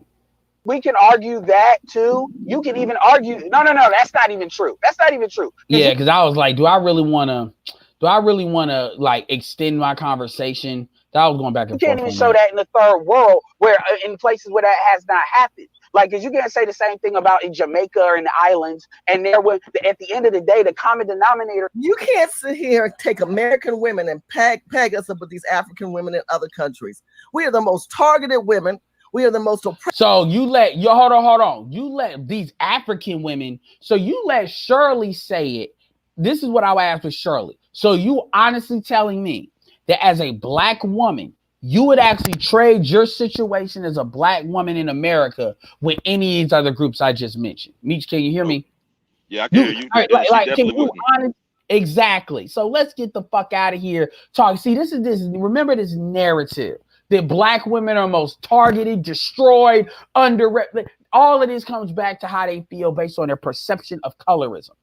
Their womb is not valued as much as all other wombs. So therefore, they go through this pain. Let's keep this all the way real. Black women don't go through the 10th of the shit that black men go through in the United States. Not anywhere close. Nowhere fucking close. And see, this is why it's important. Like when I told Gab a couple of days ago, I checked Gab on that. And Gab was like, well, why is that important? This is why. Because when you don't talk, this is the narrative that cements itself. And Gab knows that. That's why I know he's low-key full of shit when he tries to play like, oh, well, we need to have a conversation. Well, nigga, this is what a conversation looks like. What I just did, this is what that shit looks like. And you see where we are. Again, we're on 2 different planets. And they're not going to change. Nope. Oppressed women, we're the women that don't have the money to do what we want to do. And we're a culture of people that can't. Now, remember, she compared that. Remember what she said first. She said, don't compare me with these African women after I said that about Jamaican and island women. So to her, African-American women are literally all the things she just said, the most oppressed, the most this, the less money. That's a goddamn lie. The money part is a goddamn lie. The oppressed part is a lie too. It's less of a lie, but it is a lie. Black women do not have less money than black women have more money and access to more money in America than any other African melanated woman on the planet. It's not even a comparable metric. Just the fucking access to government welfare shit alone, by definition of how these women come over here and kick ass when they get over here. That's not true what she just said. There is no metric by which what she just said she can show that shit is true. But she's supposed to be the politician looking at the stats, the political, I guess, consultant. Can't even leverage like these other people from other countries. And we are the women that have to go to other men to get jobs. Faith loves to stay on that target. We're other men. So Latin women don't go to other men to get jobs. Asian women do less of it, but Asian men don't own all these tech firms when they're in the United States. You know, let's be honest about something. First off, the only reason these other men, the groups of these other men have what they have is because their women were doing what the fuck they were supposed to be doing while the men were building. The men weren't fighting their fucking women. The only reason these white women even fighting these white men for anything is because the white men were able to acquire it after the white women did what the fuck they were supposed to be doing while it was being built. And these black chicks sitting up here causing dudes to lose their fucking businesses. They're causing them to lose their fucking businesses. They sue them every time you get a little bit. If they know you got 25 grand, they trying to fucking get it. They get motherfuckers kicked out of school. Black women don't even support other black women that hire black women. The hair industry is proof of that. They're 95% of the market. Thank you. So whose fault? So even if you say take the men out of it and look at their own shit. I mean, shit, I know a lot of barbers that own salons that hire women. And by the definition of what Faith is talking about, if a black man has money and is with a black woman, then quite frankly, they should know their place and give that dude deference of male leadership if he says something. The Snoop Dogg situation is proof positive that's not true. So that's not true what she's saying. SWP, we had that argument like 4 or 5 years ago in 2015 and 16 with SWP and Chrissy, because they took what Dr. Claude Anderson said and what Jason Black was saying, and then they tried to remix it as a universal example. The reality is that's not, I mean, I get where she's coming from, but they're trying to use that as, oh, well, this is why we act the way we act. No, it's not. What black men don't do, the other races men do is they'll beat the fuck out of you all. That's what the fuck they do that y'all don't do. And to the point where, like, when you look at a lot of this rape that goes on amongst the elite of white folks in Hollywood, you got white women that's getting in front of that shit, that's protecting them. not Helen Mirren, but you know what I'm talking about. It's in different vectors because they're protecting their shit that they're invested in. The problem that what Faith doesn't want to understand is when she says that, she's basically saying, I gotta buy your loyalty. I'm not gonna call her a B, but none of these other men have to buy your loyalty. They fucking take it over time. That's what Asians have in common. That's what Latins have in common. That's what whites have in common. That's what even Africans have in common. That is where ADOS black men diverge. They didn't build shit for them first. Like you're looking at things now and not understanding how the shit was formed. China, the Middle Kingdom that is the People's Republic of China cost 80 million bodies. 80 million bodies. They don't want to give up bodies. When the Red Army in order for Chairman Mao. This is what Asians straight out of China will tell you once they get over here. If you talk to them, you know what the fuck you're talking about. They will be very candid because to them it's not a big deal. They'll say Hitler didn't kill Chairman Mao was probably, and they're talking about famine and stuff like that. They want to talk about the sausage, but they don't want to talk about how it's made. And I get it, but at the end of the day, they want to they want to talk to them. Again, this is that I'm smarter than you, whatever. And Faith has never had that directly confronted. I know what she's talking about. Go ahead, Beach. I'm glad you said that, Edward, because I was getting ready to go there already. Okay, if you're smarter than me or even my equal, or you can do anything I can do, then how is it that how the sausage is made is never fucking considered when they're running their goddamn mouths? Nobody, look, unless Edward, BGS, Angry Man, unless y'all niggas got magic genies and y'all ain't told me about it, that shit takes fucking teamwork. White men couldn't even eat. White women participated in fucking suppression. I hate black to go males. here. Meech, I hate to go here. I'm going to go here. Vanessa Bryant is a perfect example of that. Kobe, look, you got to think of who Kobe was as a man playing basketball. I'm not saying he could have been that alone, but it would have been a lot harder for him to be that with somebody trying to. Vanessa played her fucking role. And the reason why Kobe was on par with competing with Robert Smith to be the richest black man in America within a 6-7 year period. He was worth $600 million, and it was really just getting started. And his business, as BGS says, is already worth $2 billion. You know, again, he had a plan, and that plan was able to be implemented. But see, black women want to look at Vanessa and just say that's a light-skinned bitch that was chosen. Vanessa could have fucked Kobe shit. Vanessa could have said Kobe. Absolutely. You got to remember when it happened. It happened in 2003. That's early. Kobe got out of the league, like 3 years ago?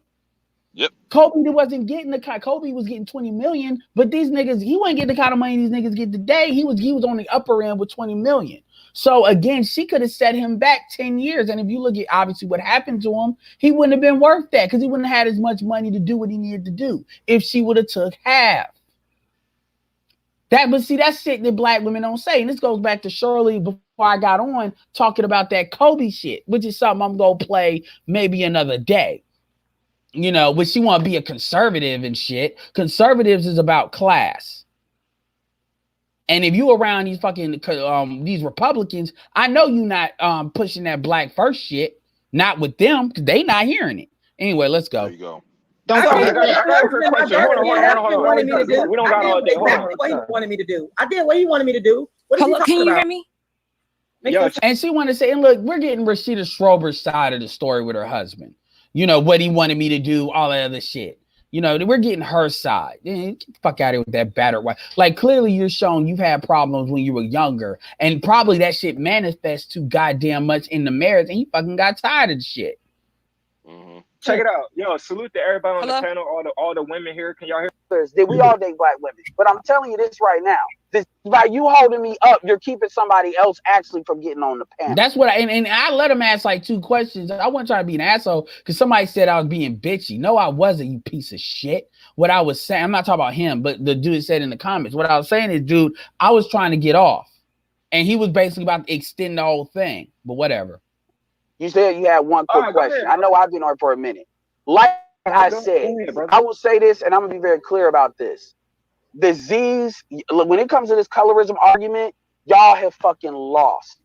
And what I'm saying, you all are bitching, but you're not solving the problem. And meanwhile, these Z's like Ricky Smiley's son, they're already moving on to start. All this shaming, all this bitching, all this crying, ain't nobody giving a fuck about that. At the end of the day, you can't make I'm gonna say it again. The Z's don't give a fuck about what y'all are They talking ain't gonna about. like I come this. from a family. Hold on. I come from a family. I come from a family. See, they getting in their No, feelings. I come from a family of 3 brothers that we all date black women. But I'm telling you this right now: the Z's don't care. They really don't. And the issue is, as long as we try to pretend, it's kind of like a leaky boat. As long as we pretend that we're not going to talk about the holes where they are, and we come at the same arguments that, quite frankly, I can hear on the Oprah network, the grievances that black women have, because I can tell a lot of y'all are not. These are Yeah, it ain't nothing they saying I ain't heard on. Not millennial arguments that I'm hearing. These are none of these bitches are millennials. Arguments that like old, like 80s arguments, like they are, that they've been talked about. Then if nothing changes, nothing changes. So I mean, I appreciate y'all for coming on and then saying what y'all hear, because we definitely gonna clip this up and break down. Over there, if you have time, I don't know if you do panels at all. You say, but I'm not talking about pushing one party versus another party, because I believe there's a third party on the table that nobody wants to talk about, and that's the nepotism party. That's where these politicians have been in office too damn long. Oh my fucking, she's deflecting. Most of these politicians, yeah, she's deflecting. I mean, she keeps on like, and that has nothing to do with how black men and black women treat each other. So you can't blame the government for that. That makes no fucking sense. There's no governmental body that legislates how we treat each other. They're making all kinds of money, and they're bringing their cousins, their mother, and they must be George's wife and their children to the table. And American people continue to vote the same people in office. And I'm but you're blaming government for why black people don't like you. You're blaming government. See, I'm gonna say this and then I'm hopping off. That's a deflection. Because at the end of the day, black people don't like black people because of issues with black people. And to bring the government in there, that's just another way to make it what I call a 50-50 argument. It's a way to say it's not your fault, it's not my fault, it's somebody else's fault. So really it's just another way to not address the problem. And if nothing changes, nothing changes. Like I said, when it comes to black women. And then here come fucking, shout out to Mr. Research. We always throw that we need logic, not emotional. I don't know who he trying to shade, but the shit I ask, it is what it is. I mean, I could keep going. I'm curious to see what happens. Why do black women always pass up on good guys? I mean, see, that's a dumb fucking argument because they're gonna redefine what good guy is. But good brothers, and the reason why I'm saying that, just to give you a little throwback, I'm on the football team, and there was this dark skinned chick or whatever, Patrice, on the track team, and we was vibing, everything was good, and she kind of pretty much threw all that stuff away. Notice how he's using their language. I'm done with the video. Okay. I think we did enough for right now. Notice how he's using their language, that vibing language, and their language is a mechanism for and making it personal. Talk about, just because a bitch left you don't mean she likes bad guys. And that's where you gotta take out as personal. But yeah, I mean, what is it? We're almost 2 hours in, and that was my 30 minutes as I was on there. I think it was a pretty good breakdown. But yeah, man, it's like you want to make it the government. George does that shit all the time. He tries to make it about the government, and I'm like, nigga, the government can control culture. Black people not liking each other doesn't have anything to do with the government. And I mean, if you're going to keep on doing that, then you're not really serious about solving the problem, because you're not going to vote your way, and you're not going to vote black women into black women acting right. Yeah, you can nip here, tuck here by dealing with, Trump has already fucked with people's taxes. You can do that and do that. But at the end of the day, just because black women come to the table, look at what they're doing now. They're not coming to the table on some submissive shit. They're coming to the table on some get the bag shit. They're coming to the table on some I want a Russell Wilson shit because I want to suck her the lick. Because I want a retirement plan. They're not changing. They're not changing. They're not gonna change. you're gonna have to put their survival at direct, immediate risk for them to actually change, and that's not gonna happen. Oh man, Ben Simmons is putting these. Good job. He still need to learn to shoot. But anyway, yeah, buttermilk power. Anyway, nah, but anyway, yeah, man. So what did you thought about all that shit? Woo, So I'm gonna put it this way, man, because really when it comes down to it, it's the where do you put most of your weight? You're putting it on what happened in the past and who gets the blame, or where we go in the future.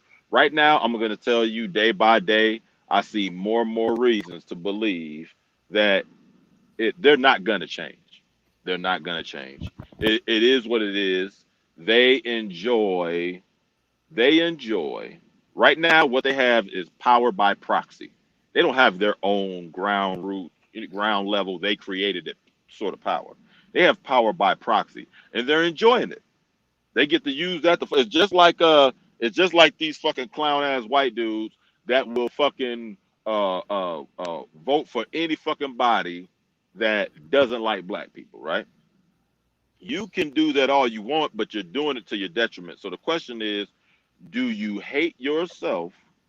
Do you hate us more than you love yourselves? Because fucking your black, you fuck over the men in any community, you're fucking over that whole community. You're fucking over the women long term. And what happens is the women figure that out long term. And what happens is they want to, that shame, guilt, and the need to be right kicks in. So they want to have these remix arguments to try to talk about it without really talking about it. They don't want to address what it really is. And because there's never been a mechanism to actually talk about that, then what happens is it becomes crazy because you got to remember when you, and just to take it off something else, when I bring up, like I've been talking to people, the Kobe situation is a great situation to kind of talk about red pill shit without really, people like thinking it's red pill shit like that. And I've been bringing up the Gayle shit, and what you hear most black people, a lot of black people say, they try to say, well, Snoop may have went a little too hard on Gayle because, and when you say, okay, why do you think that? Really, all it is because Gayle's a black woman. That's really it. All he has was a question. That's it. Now, some people, it is a little bit of back and forth, but for the most, like as far as different people saying different things, but for the most part, that's all they're saying because they're only looking at it from a surface level. That's it. They're not looking at it from like actually a track record of what's been done, because most people are not looking at the media like that. I mean, look at the manosphere. We talk about something and something else happens and that other thing gets moved to the side only to be brought up if it becomes directly relevant to like whatever that topic is. But for the most part, if you know that happens in the manosphere, then in regular the real world, it's sheep. And this is what you call it says all the time. He just says all the time. So at the end of the day, they're not looking at something. They're not looking at like what Gayle. They're not even looking at what Gayle did with R. Kelly. I had a chick that actually had the nerve to tell me that when R. Kelly died, black men are gonna have a problem with that too. And I told her what that tells me is, number one, you don't understand what the fuck I'm talking about at all, even in a rudimentary way. And number two, let's go and actually look at what happened when R. Kelly got played by Gayle. What happened? Did any black men say that was foul? You can't find any black men of any like seriousness, YouTube or whatever, that said that was fucked up. You know why? Because black men weren't the main ones holding R. Kelly up. It was black women, number one.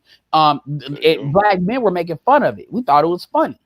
And we knew that the only time you heard black men say anything was we said, watch, they're going to try to use this and they're going to keep going with it with other people. But we saw the pattern. But we didn't give a fuck about R. Kelly. Now, people stood up for Cosby, but the only reason Cosby is in jail is because them white folks told you what he did. That's it.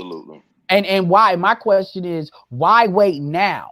These women, see, and one dude tried to tell me, oh, well, the reason, this is a dude I respect. He said, well, the reason why Cosby got because all them women came out. Okay, so all them women came the fuck out of nowhere 30, 40 years after the fact. Thank you. When the fuck have you ever seen that in any other situation? Now, there's one thing if you're talking about, okay, you can trace back that these women were talking about it before and then they were getting shut down. Then at that point, if you really want to be Me Too about it, you then look at what are the mechanisms that are shutting these women down and eliminate those mechanisms. What they did was they waited till Bill Cosby's entire catalog had served its usefulness for that corporation as far as syndication, and then they decided to let the hounds out. And I give them a perfect example when it comes to black men. I said, it's well known that Dr. Dre beats the shit out of women, or he has. That's well known. It's known. It's not really debatable. They tried to bring it up at Straight Outta Compton. What happened? Black women weren't allowed to bring that up. You know why? Because that was fucking up Jimmy E. Dean's money. And then a year or two later, what happened? The Apple deal.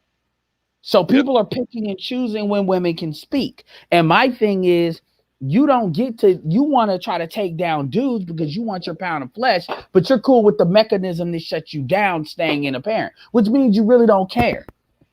It's that Animal Farm shit. That's what it is. And they're just operating like you, and they're in on it. White women are in on it so with sisters, it's like they just care about being heard. They don't care about the context by which being heard. This is why if you give them a microphone, they have say a noun and a verb, and nigga ain't shit on mainstream because they just give a fuck about being heard. And to them, progress is being heard in this society because that's that myth of white womanhood shit. What they don't understand is what they say is being used indirectly against them and directly against their men, and it's really sowing a lot of the seeds that they're missing. What Shirley and them want to talk about is what the media is doing and how they talk about it. Like they'll try to focus on, well, Gail, the CBS is the one that spread that damn clip. But more stuff happened in the interview. Everybody keeps saying more stuff happened in interview. It's like me saying, if I say I hate black bitches, if I talk for 8 hours and I say I hate black bitches and I only fuck with white women because black bitches are the scum of the earth, you're not gonna look at the everything else I said in the 8 hours and then especially if it's still in context with what I said and say I said a lot of other shit. You're gonna focus on that. So when you say he was a you take something that, quite frankly, Kobe did not do that. The charges were dropped. I thought, like, you live in America. Don't you believe in due process? Clearly not when it comes to black men. Black men. And then black women wonder, they try to make it like, well, the government made you hate me. No, bitch, you made me can't stand your ass because of what you did. And can we this disdain that black men, and I'm talking about in large numbers, have for black women, that shit hasn't existed very fucking long. This is something that only happened with the advent of social media, where black men were able to get together and talk like, oh, wait a minute. As in general, these motherfuckers is just fucking us over. Black men will still fucking going at black men who spoke down about women. The one, like they like to say this. Snoop had a song called "Bitches Ain't Shit But Hoes and Tricks," and that's what you motherfucker. Black dudes was still spending money and still going all out for black women, even with that damn song going on. So to sit up here and pretend as though that's so fucking childish, because black women would dance to that shit more than anybody. Thank you. They dance to that, and the Lil Jon, all this other shit. They like the bullshit, dude. But you know what, man? Like I said, man, look, they're not gonna fucking change. They're gonna keep arguing, and they don't let them keep on fucking arguing though. But they better keep this in mind: 60%, 66% of white women voted for Donald Trump. So as much as by the way, you notice how nobody talks about that? They never talk about. They're not going to. Because they don't want. They gotta blame black men. They never want to make it like, because, and that's again, that goes back to that blaming black men. Let me see. Like, come on, what the fuck is going on, man? I'm trying to search for this. Anyway, because I'm about to pull some shit up real quick, because I'm gonna pull up some of these articles I was talking about. Like with the not articles, but some lines.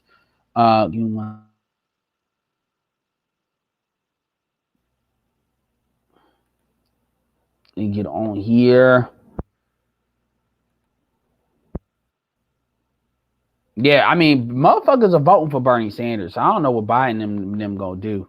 They said Biden didn't even want to show up for the New Hampshire thing. Biden, I'm like, dude, you supposed to be the vice president. He shoot himself in the foot every fucking week, doesn't he? You hear he just called this chick a horse-faced something shit. Yeah. Like, god damn, dude. I'm.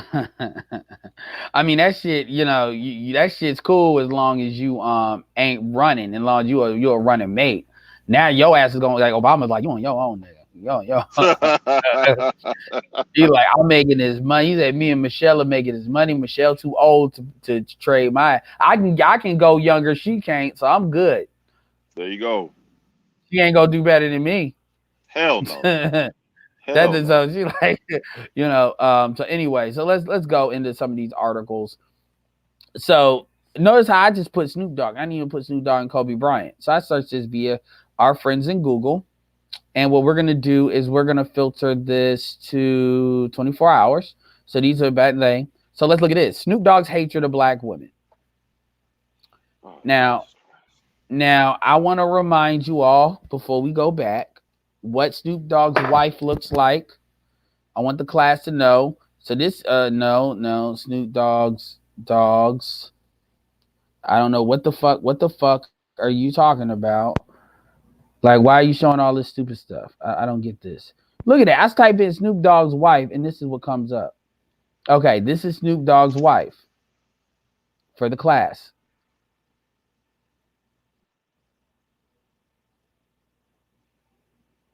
For everybody to see how she is with him. He's been married to her. He's been married to her for 23 years. But he hates black women, guys. Right. And she's not light skinned. Yep. This is black Michelle. I call that a Michelle class black woman. So Snoop Dogg's hatred of black women. Snoop Dogg's hatred of black women. Snoop plunged headlong into sucker. So, but obviously these are headlines designed to get you clicked. So Rose McGowan hit Snoop Dogg for Gayle King. Dev hurts. Grow the fuck up. She said, Dev. Oh no, I want y'all to understand exactly what she said. So I'm gonna go to that one. Rose McGowan. Let's see what the fuck she said.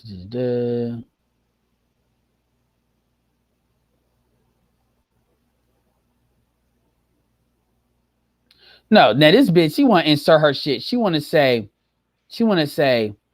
you want to know why Kobe Bryant's a hero.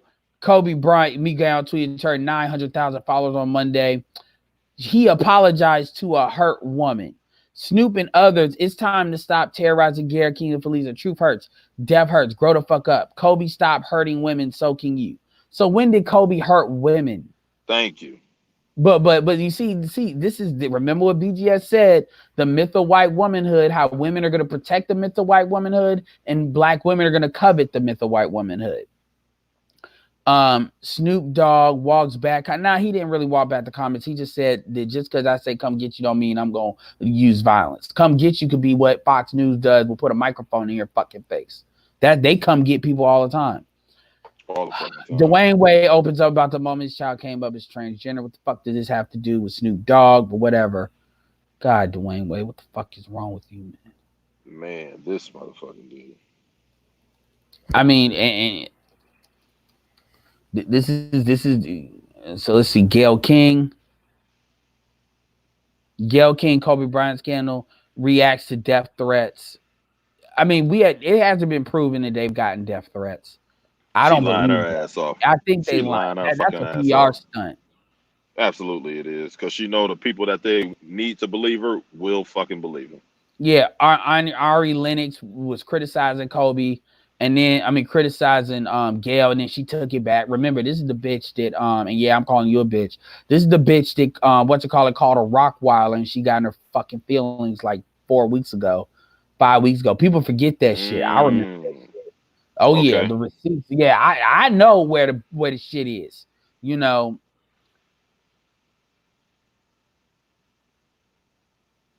Let me see how. Okay, I'm gonna read this real quick, so I want to hear it. I'm disgusted. What motherfucker wrote this? I want to see who wrote it. Look, this fucking these Arab motherfuckers, man. Anyway, I'm disgusted. CBS This Morning anchor and Oprah's bestie, fucking gossip speak.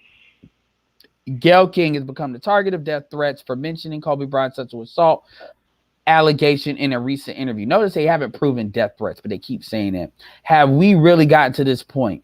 CBS posted, see how they trying to just do the fake outrage? CBS posted part of Gayle King's interview with former WNBA star Lisa Leslie online last week. In the interview, King says Kobe's legacy was complicated. No, it wasn't. The charges were dropped. No, it wasn't. She also asked Lisa Leslie if Brian's legacy had been tainted by rape allegations against him. You know, they're trying to say it was you want to know whose legacy is complicated?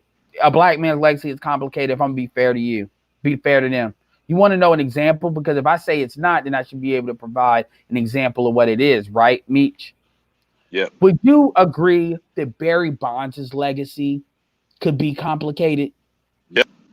Would you agree that maybe Sammy Sosa's legacy could be complicated when he got caught, you know, spoofing that bat? Yep. That's called complicated legacy. Now, I promise you this, sir. Let Roethlisberger die. Ooh. You know, they ain't gonna say shit about this. Not a goddamn thing. But anyway, let's continue. In 2004, Brian reached an out-of-court settlement with his 19-year-old accuser. Now, what makes it so bad is this makes it seem like he's a lot older than he is. Right. But whatever. He initially lied to investigate and denied having sex with the accuser. When the officers said they had a physical evidence such as semen, Brian admitted to having sexual intercourse with her. He also admitted to strangling during sex, as the accuser had bruises on her neck. Man, that bitch, she won a fantasy. Some freaky sex. Thank you. Let's stop it. However, I got something I'm gonna pull up too in a second. However, the questions enraged Kobe's fans, who started hurling hate at King on social media. Rapper Snoop Dogg went to an extreme called "Funky Dog Head Bitch." back off, bitch, before we come get you. He said it. I believe Malcolm X said it best. The most disrespected person in America is the black. Oh, get the fuck out of here. Talk about Malcolm X. Malcolm X would not co-sign Gayle King. The most unprotected person in America is the black woman the most. And this is the Arab dude saying this, most neglected person in America. But you see how they trying to use black womanhood as a defense mechanism. They don't bring up Malcolm X any other time, though. Exactly. So, Snoop, why don't you back the fuck off? Was it wrong for King to ask a question? No. And make no mistake, Generation Z would agree. Well, Generation Z doesn't really know, but whatever, because they were in their diapers. But whatever, they were in their diapers when this situation happened. Want to know why Gen Z has been dubbed the honest generation? But this is where you're going, because they want to unveil the truth behind all things, the whole truth and nothing but the truth. I believe effectively today recognize this, and that's why Gayle asked the question. 65% of Gen Zers value knowing what's going on around them. So Gen Zers don't even know their ass from their face right now. The fuck are you bringing? They're like, so keep in mind, he's basically bringing up a generation that is 21 and under. Do you understand? Well, he shouldn't be speaking for him anyway. This motherfucker sit up here talking like it's been a bunch of Gen Zs in Gayle King's fucking corner. We ain't seen that bullshit. So he's trying to tell us what Gen Zs think. And there's no reason to believe him. Yeah, and he's saying you don't think likes of the super smart Parkland kids, Greta Thunberg, Zendaya, weren't asking the same question amongst all Kobe praise. You don't think they noticed the white elephant in the room? No. Just like how they didn't ask that question when David Bowie died. Now they ask questions why Ahmad got half his money, because David Bowie gave it to him. Now, to be fair to Iman's first husband was an NBA player, and to be fair, she had a daughter with his first husband, so she has a mixed daughter with Bowie, and he has a black daughter with fucking, I forget what the dude's name. So be fair, but see, as black women never bring that shit up. That shit's not allowed. Many are Kobe more women hear the millions. Gayle was every right. No, I mean, the thing that none of the media is talking about. None of the media is talking about why is it the Gayle. See, this is how you know all this shit is this is how you know all this shit is bullshit. Anyways, so let me do this. Go ahead. No, go ahead. I'll say this, man. This will be the last thing I say, man. And everybody needs to understand this shit. Black men are talking from their experience. We're not merely going on. We may go online and see somebody that relates to what we went through, but we're not. We're talking, when I say from our experience, I don't mean what just happened to us. I mean what was happening all around of us for the vast majority of our life, right? Because I was hearing niggas ain't shit back in the fucking early 90s. So that ain't new. They weren't saying women ain't shit back in the early 90s, right? So they need to understand this. We saw it. We were with you. We lived with you. We worked with you. We went to school with you. We argued. All the shit we did with you, we have firsthand fucking experience. You're not going to be able to convince us otherwise. And so you need to get your shit together because you need to get your shit together. You're not going to be able to convince us that what we saw and went through with y'all asses, we didn't see and go through. That's a done deal. You can get out of here with that. All right, give me one moment. And I'm gonna show this last thing. I want the class to see this, and then we're going to be out. Share audio. Yep. So you see this? Caitlin Faber, Kobe's a Cuber. Watch, listen to this.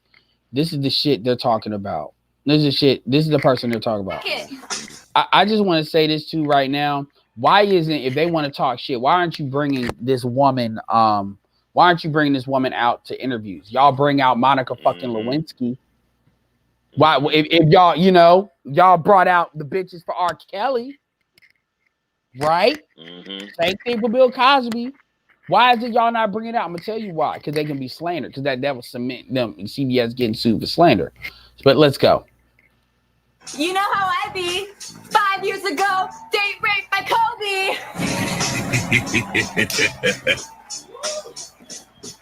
You know how I be. 5 years ago, date raped by Kobe.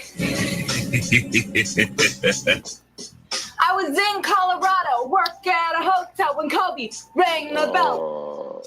Bring me some towels. Then he bent me over a chair, pulling my hair, and tore up my bowels.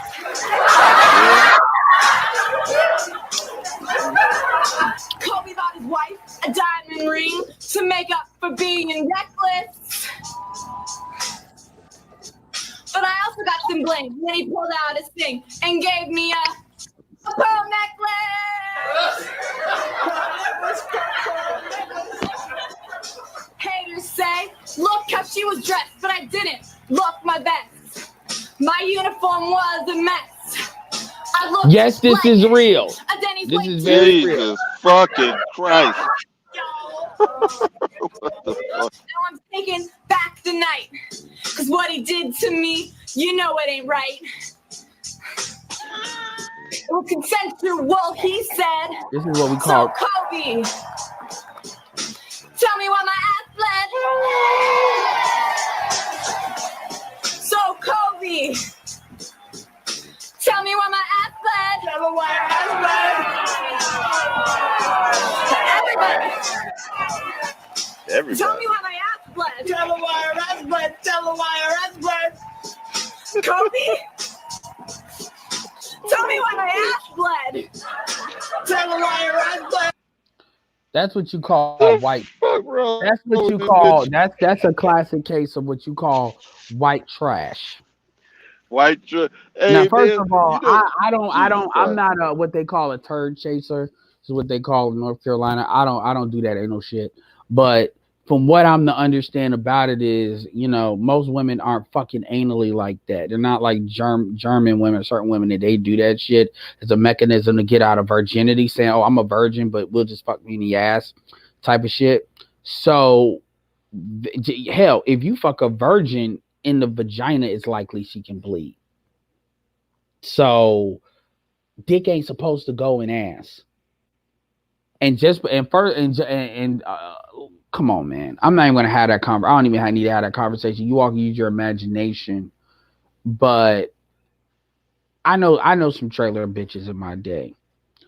Women don't joke about that shit. Hell no. Like that. This is what the prosecutors were hearing when she was making up shit, changing up the story. Because they gotta remember. You gotta remember, man. If you go after Kobe Bryant, it was possible that Denver could have got the shit sued out of them. That is a big cost if you go at him, because he was at the height of his power. And then you got to remember, not that they give a fuck about him because he's a nigga, but you gotta remember Kobe was one of the faces of the NBA. So the NBA might have had an invested interest in protecting him. Now they use that as a mechanism to try to make room for LeBron and phase him out. So they went a different direction, but the prosecutors wouldn't have known that NBA was going to do that. If they would have put the cart before the horse and jumped, then a lot of their careers could be at risk. Because a lot of shit. So I'm telling you this to paint a story that they had an invested interest not to do the right thing, but to make sure their asses were covered. And if they realized, no, this bitch don't know what the fuck she talking about. Like they knew they didn't have a story, and they actually did jump the gun. And they said, all right, let's drop the charge because the longer you put it in court, the worse it was going to get. Because if she was doing that, because number one, she was refusing to testify. She was refusing to testify because she didn't have her fucking story straight. Because you gotta remember when this was. This is way, way different America than it is now, where you just make shit up on famous people. That shit was not that you can't. You gotta have your story. It cannot be some just straight white bitch. I mean, they could do that on like certain dudes, but not somebody that's like that. So. Kobe allowed them, America, a lot of times if Vladimir Putin to do something, they allow people to save face because dudes are gonna say they have enough power to kind of wreck shit. So it's like, all right, man, we won, but let them save face so they can walk away, and still maintain their own spin. That's what they did. And now they're trying to spin. And see, Gail knew all this. You gotta remember, Gail's 66 years old. So this would have been 20 years? This would have been like 20 years ago. And then here's another thing. I'm gonna get Gail. Hold on one second. Say with me, Meech. See Gail on. See, here's the thing too with that though, is that first off, this bitch wasn't even all that damn attractive. Secondly, Kobe Bryant had the kind of money where if he had the kind of urge to where he just needed to get some pussy or ass, whatever the fuck it was, if he needed that bad, he could have her flown in. He wasn't gonna risk his career raping something like that. Third, she had multiple specimens of different damn sperms in her damn underwear, plus she was fucking pregnant. Why didn't she get on the goddamn stand? Because the moment people heard, oh, you got multiple specimens plus you fucking pregnant, I mean, all I'm saying, when you already giving it up. That's number one, and number two, you don't do that. You like the way you have to look at it is it goes one of two ways. Either the other dude raped you too because it was a gangbang type of situation, which they tried to get Rose on, or because that's a back-to-back situation, or you had consensual sex after. Like you have to show me a precedent where that happened before. Like maybe there is, but you have to show me that. Like, come on, man, come on, that's not what's going on, man. And you want to talk about your ass bled, but you out here fucking an hour later. She was bragging about it at the fucking party. So if you brag, why would you brag about it before you called the police? Yeah, I mean, already out there telling her friends about it. Yeah, I mean, and that is real. People keep telling me, is that real? No, that is real. But anyway, for everybody that they want to say, well, Gail was doing her job. Okay, let's see what Gail thinks when we're talking about a white accuser. Hold on, because I don't know if y'all can hear me. Fuck. Hold on, let me stop this. And then we'll pretty much cap it out here. Why her ass bled. That's just the goofiest shit. I'm glad you pulled that up. I'm gonna make sure I fucking bookmark that shit. This is my thing. Why do you don't? This is why I keep telling you, don't go blue pill for black women, remain. Don't go red pill for black women, remain blue pill for white women. That's why. I ain't telling you who to fuck. Fuck who you want to fuck. But when you listen to her, that's the typical white bitch in the club. They can, and if they go left on you, they could bring a know nothing bitch could bring a dude like Kobe down. Yeah, absolutely. And I'm saying, so again, you try to get me to stay with black women. No, I'm not. Y'all better stop. Remember what happened with what's it called in what was it, Sweden? The rapper, he had to be. Y'all niggas need. I'm not saying it's gonna happen. I'm saying y'all need to know. Stop. There is no one size fits all solution to black men. That's all I'm saying. Anyway, that's why it's being. But anyway, so let's see what she says. I haven't listened. That first video I didn't listen to. I didn't know that. I heard it with you, brand new. And this I haven't heard it. I just looked this up. I swear to God on that. So Me Too. Gail King tells there's two sides. So let's see what she says. I mean, sometimes it's gallows humor. Yeah. You know, when it's something terrible, but we do laugh a lot. You said something I thought was interesting. Of course you do with white dudes. Said that, you know, being the whitest a black woman will ever feel is in the fun presence of a white man. Remember that. You worry some about backlash of the Me Too movement. Yeah. What's your worry? Because Phil, you know, a woman makes a charge. Right. And the man instantly gets the death penalty. And I, you know, talk about black and white. I think there are a lot of gradations. And it does bother me that in some cases, you know, it's ready, aim, fire. And the guy, there's no due process. There's no second chance. In some cases, there's no investigation. FYI, this video was uploaded May 16th, 2019. So niggas, you other than Bill Cosby in the background, which you know she ain't talking about, this is when white people were getting it. FYI. Absolutely. So let's go. And so I do worry about that. On the other hand, I also believe that most women don't make these stories up. I believe most women don't make these stories up. But for instance, I'll give the example that I was thinking about when I said that. Aziz Ansari. I just think that girl just had a bad date. And we've all had those. A guy makes a pass at you, you're not interested, and you say, you know, knock it off, I'm not interested. She did leave. I mean, now he's lumped into one of the jerky men of the Me Too movement. Notice how she can't bring up no black man. Aziz Ansari, the black Indian dude, the closest she gonna get. Absolutely. That bothers, and I don't even know Aziz Ansari. You know, I've met him, but I can't say I know him. I look to some degree about Al Franken. Now she just hold on, but remember what she said. Remember she said about to Lisa Leslie. She said you wouldn't know because you're too close to because you're two friends. So right. in this situation now, but you asked somebody. So now you're starting to see how her mind works when she knows somebody. Let's continue. I can't even say I know him either, but I just thought he did something that was stupid, immature, and sophomoric. That picture, it looks like he's grabbing a woman's breast. Yeah. But he wasn't touching them. It was just a stupid thing to do. It was back, they were all comedians. They were traveling around. It was someone that he knew.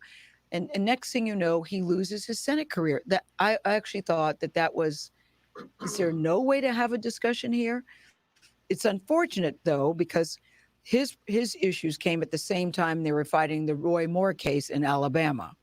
So it turned, in my opinion, into a political issue for him.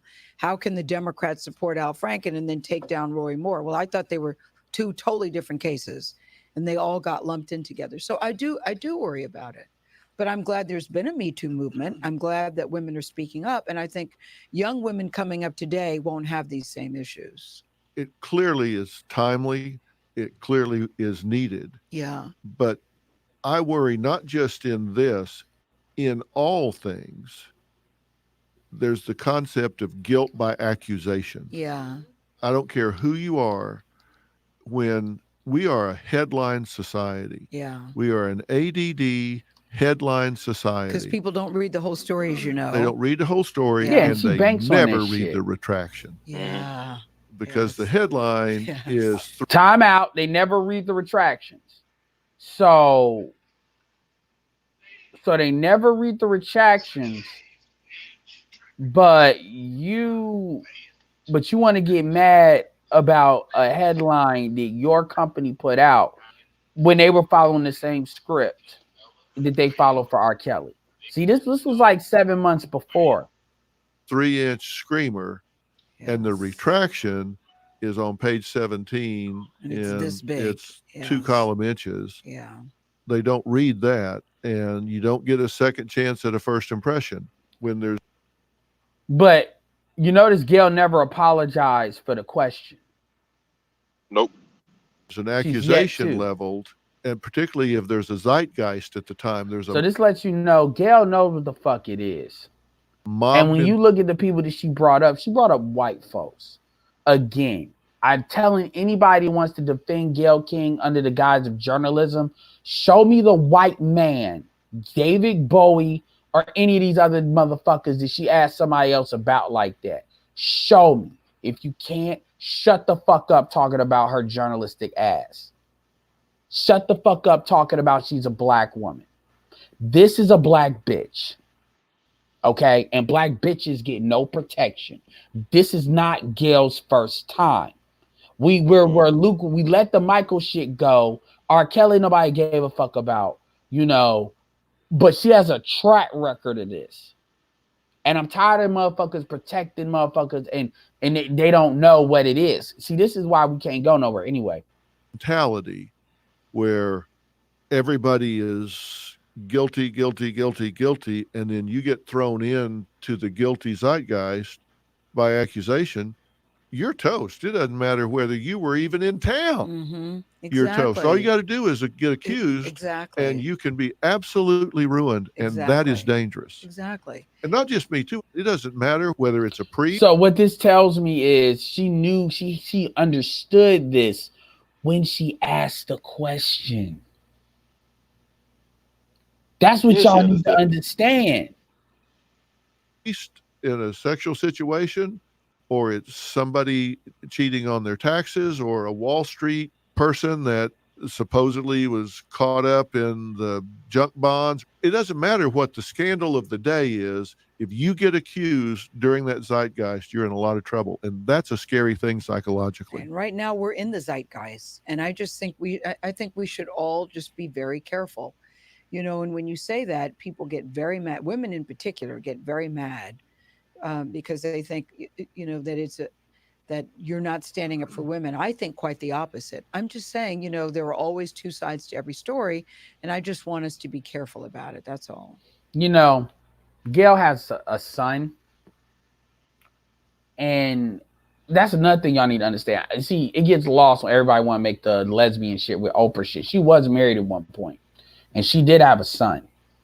Son's, I believe, 32, 33 years old. It's my age. Maybe a little bit older. I can't even stand looking at her fucking face, to be honest with you. I really can't. The reality of the situation is, motherfuckers, we live in an era where motherfuckers want to talk about how woke they are. You motherfuckers are not woke. Because you all are not looking at things in its totality. When I look at somebody in the totality of the shit that they did. At least it's on public record. This is why when I like Michael Eric Dyson and people like that, I'm like, y'all got a track record. People may have let it slide before, but you all have a track record. And it's like perfect judgments. We can go back and look at all that shit background and kind of bring it back to what you're doing now, because now you've established a pattern of activity. And what that video shows is that was uploaded in May. It probably was said before, but let's assume it was said the same thing. Is she understood? Now, here's the thing. I said that Gail has a son because Gail, it doesn't elude her how black men are used. She knows what the fuck it is. Yeah. Yeah, she does. She doesn't care. Now, if it's her son, she'll go out of her way and then be like, whatever. But the thing is, they don't tend to fuck with these people's sons because that puts them in a rock and a hard place because she's a part of the apparatus. The reality of the situation is, most motherfuckers are not woke.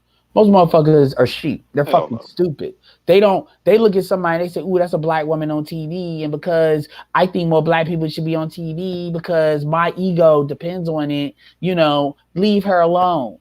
And then you got dudes like Michael Eric Dyson, Mark Lamont Hill. See, people forget Mark Lamont Hill threw shade at Dr. Frances Quest Wilson. Yep, right after she died. The same black women, Yvette Carnell did that. I've never let that go. But it's because motherfuckers don't really know who Dr. Frances Quest Wilson is unless you look at Hidden Colors, which shame on you, because she predicted a lot of this gay shit like 40 years ago. You wouldn't know, because we talk about the same motherfuckers in Black History Month every fucking month. But which is you get that shit from the white media. But at the end of the day, man, I don't see no difference between. Why did I bring that shit up? Because I see no difference between Gayle King and them females that are on Mr. Fantastic's channel. That's a distinction without a difference for me. And you wonder Because why there's very niggas are little of a going difference. SYSBM. I put it like this: if they were getting paid what Gayle King was getting paid, I didn't hear We're anything from negotiating a any huge of salary them. raise for Gayle King, by the way. Go ahead. I didn't hear anything from any one of them to where if they were getting paid what Gayle King was getting paid and attention, because we know how females are with attention, that they wouldn't do the same fucking thing that she did.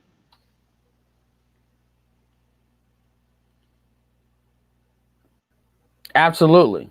Let me see. Les Moon. She keep in mind that Gayle King works for a guy by the name of Les. Les Moonves. Yeah, it was the former CEO of CBS. He had to get removed because of rape allegations. Keep in mind, this is a CEO of one of the 6 companies that control media, so this is a very large company. Yeah, I remember. He got a severance of $120 million. They paid him to leave. Is he in prison though? No, hell no. Of course he ain't. No, what happened to him, they consider the worst thing to happen to any of these guys were Harvey Weinstein, which is, his company had to get liquidated. That was horrible enough. Les Moonves. Let me bring that up for the receipt crew, and then I'm done for the day. This dude. Now let's do in the past year to bring everything up. Les Moonves, last man standing in CBS shareholder Me Too suit. Sherry George. This is his wife, the chick from Big Brother. That she was running her mouth about Bill Cosby.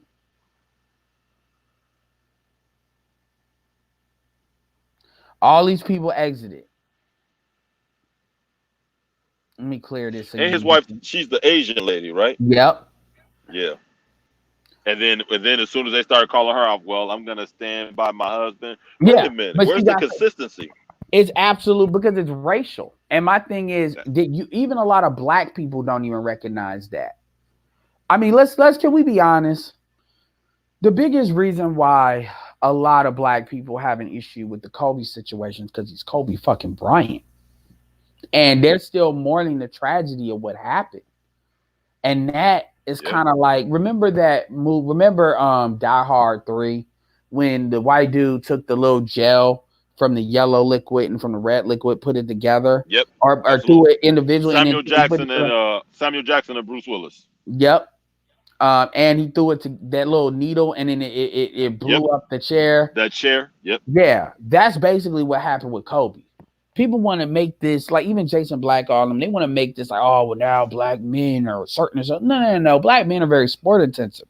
So it was a lot of combination of things that kind of met for people to have outrage. And I hear Jason all them trying to define what that outrage really is. A black men assert themselves and black women have been waiting. Because Jason Black now here trying to make the assertion that black women are waiting for black men to leave. That's that old argument that black women leave because black women don't. Black women cut the nuts off their sons early. And what Jason Black will have you to believe is that you can build a community of dudes where their nuts have been cut off, and then they can just overcome that in the law of averages. Mm-hmm. Not like the law of averages. So you're trying to make the exceptional the law of average, and you just can't build a community. A community cannot sustain that way. You can't show me anywhere else where that has. You can't. And I'm sorry, but that's the vector by which he has to talk about it, because again, the women don't want to hear the truth. The women want to hear it's somebody else's fault. They don't want to hear that white supremacy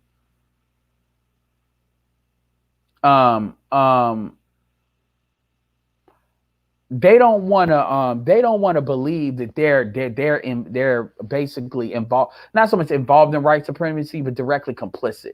They don't want to believe that. They want to believe that they're the victim. So if you feed black women anything that's outside of that narrative, you're going to lose them. Ironically, that's where the truth is. It doesn't matter how much you tell them what they want to hear. What's happening now, the dudes are saying fuck it. A lot of this is why I was telling them when I said they lost. You got black men that they don't even think in race anymore. These young dudes. They're like, no, fuck that. What? No, I'm American first. The black thing kind of comes second and third. And black yeah, go ahead. Here's the thing. They need to start opening their fucking eyes. When you look at Gloria Allred and all these other white women, they are not there when black women get raped by white men. Brock Turner, where all the goddamn Me Too and feminists then when he got away with raping. All these cases where these black women get fucked over by these white dudes, these white women and these feminists are not there. But the moment they have a problem with their men, which they should be resolving in the goddamn house as best as fucking possible, all of a sudden they're there to help them fuck your men over. But they're never there. They're not inviting you there when they need to sue their own men. They don't invite you when they're suing their own men. They don't help you when you want to sue one of their men. But they're right there the moment you have a problem with your man. And most of the time, they're trying to blow the shit up like this one, where it ain't even. And let's be honest about something. First off, these black women don't give a fuck about whether or not a white woman got raped. The only reason they saying anything about this shit, if Kobe Bryant wife was black, they wouldn't be talking this shit. They wouldn't give a damn what happened to her. They wouldn't care if he really did it if his wife was black and she was going to get the money. They wouldn't give a fuck.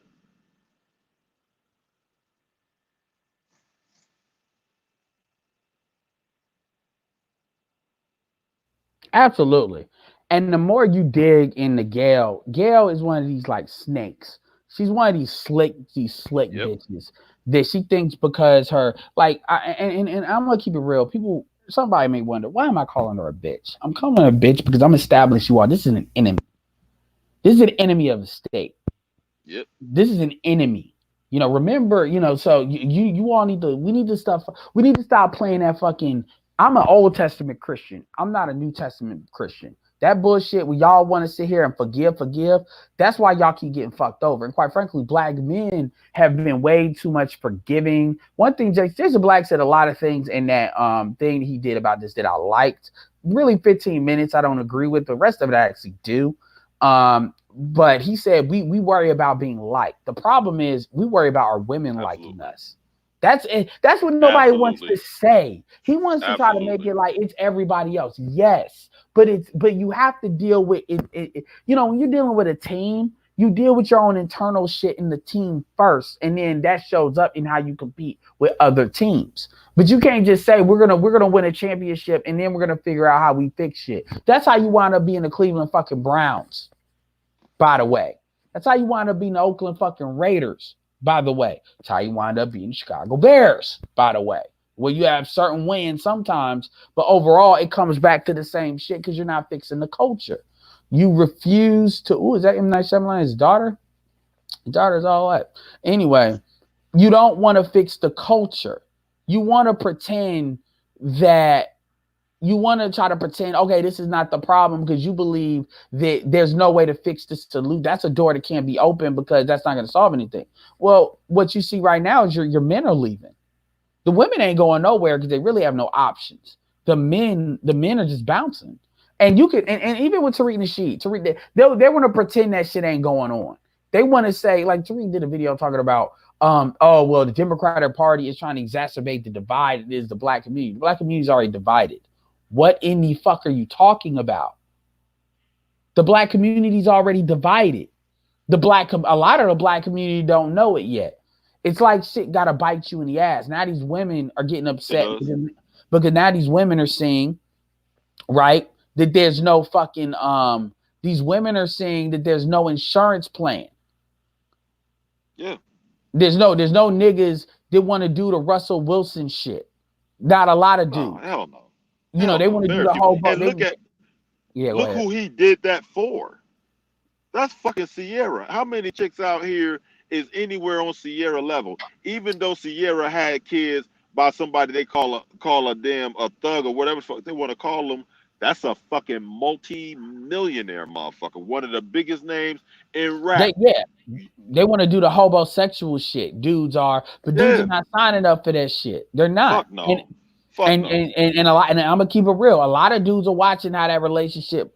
See, women better stop uplifting that relationship, because if Sierra do some stupid shit, then they all just like go whine the same thing as that Meghan Markle shit.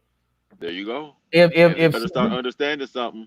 Don't think y'all finna go out here and chase down these white dudes, have kids with a white dude, and then come back thinking black dudes finna raise that kid. Oh hell, I mean, black men have always been on code with that. That's one thing you ain't gonna hear none of these niggas try to make an argument for. If y'all go there, y'all better be prepared to fucking stay there, because there's one thing for certain: when you get over there and he still got this fucking eye on us, and he can't fucking help but try to imitate us and have this, y'all gonna still want to fucking be over here. Well, if you listen to all those women that were on there earlier that talked, if you notice, they don't give a fuck about the younger women. They're worried about their own shit that happened in their own childhood.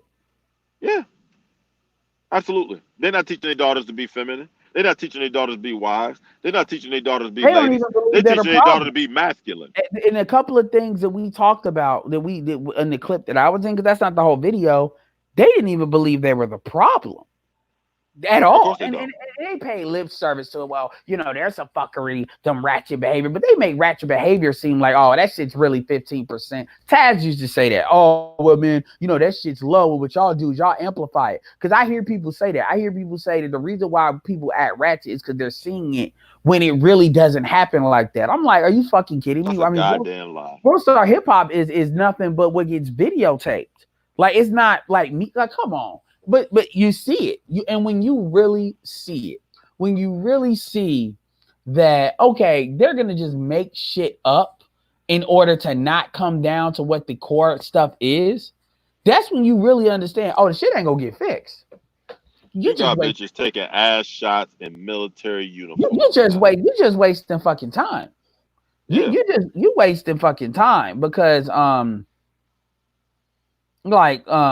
where's shit at? You just wasting time. Like, we having these conversations. These motherfuckers ain't gonna change.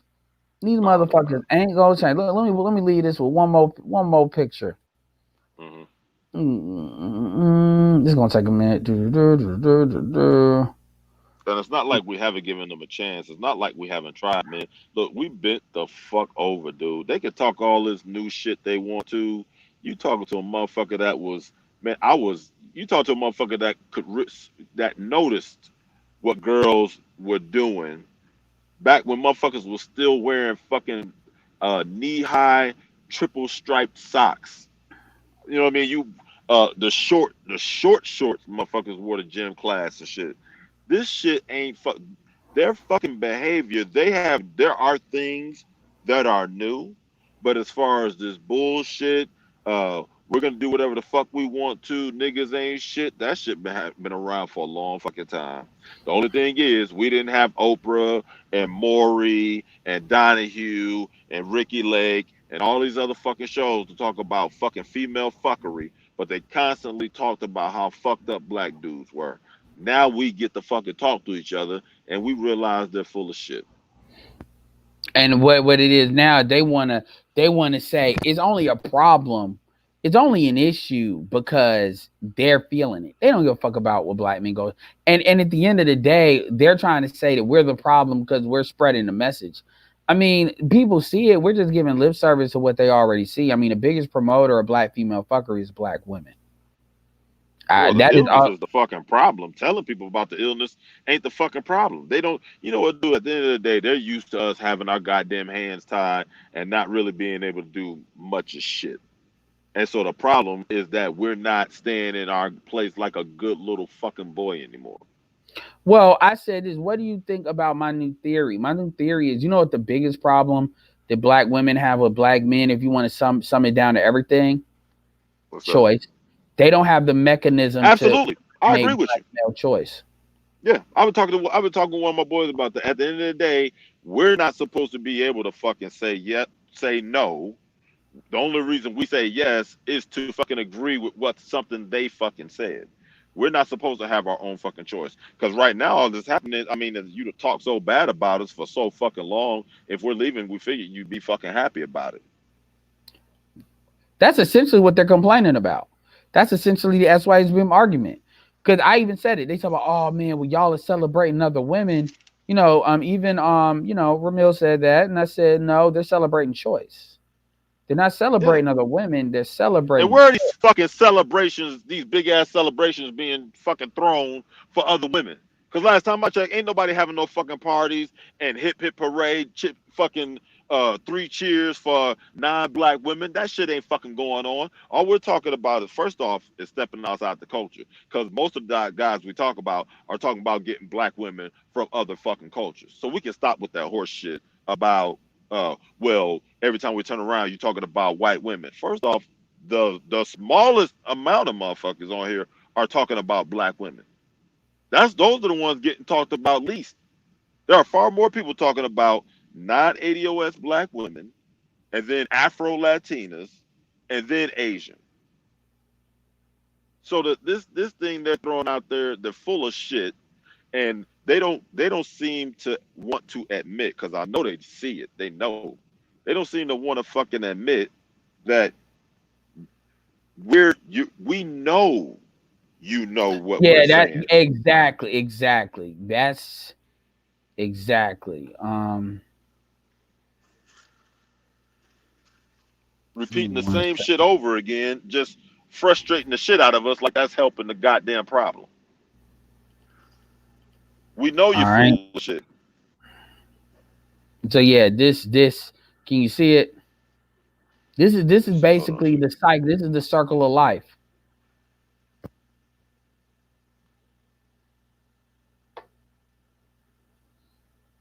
Yeah, you should be able to see it.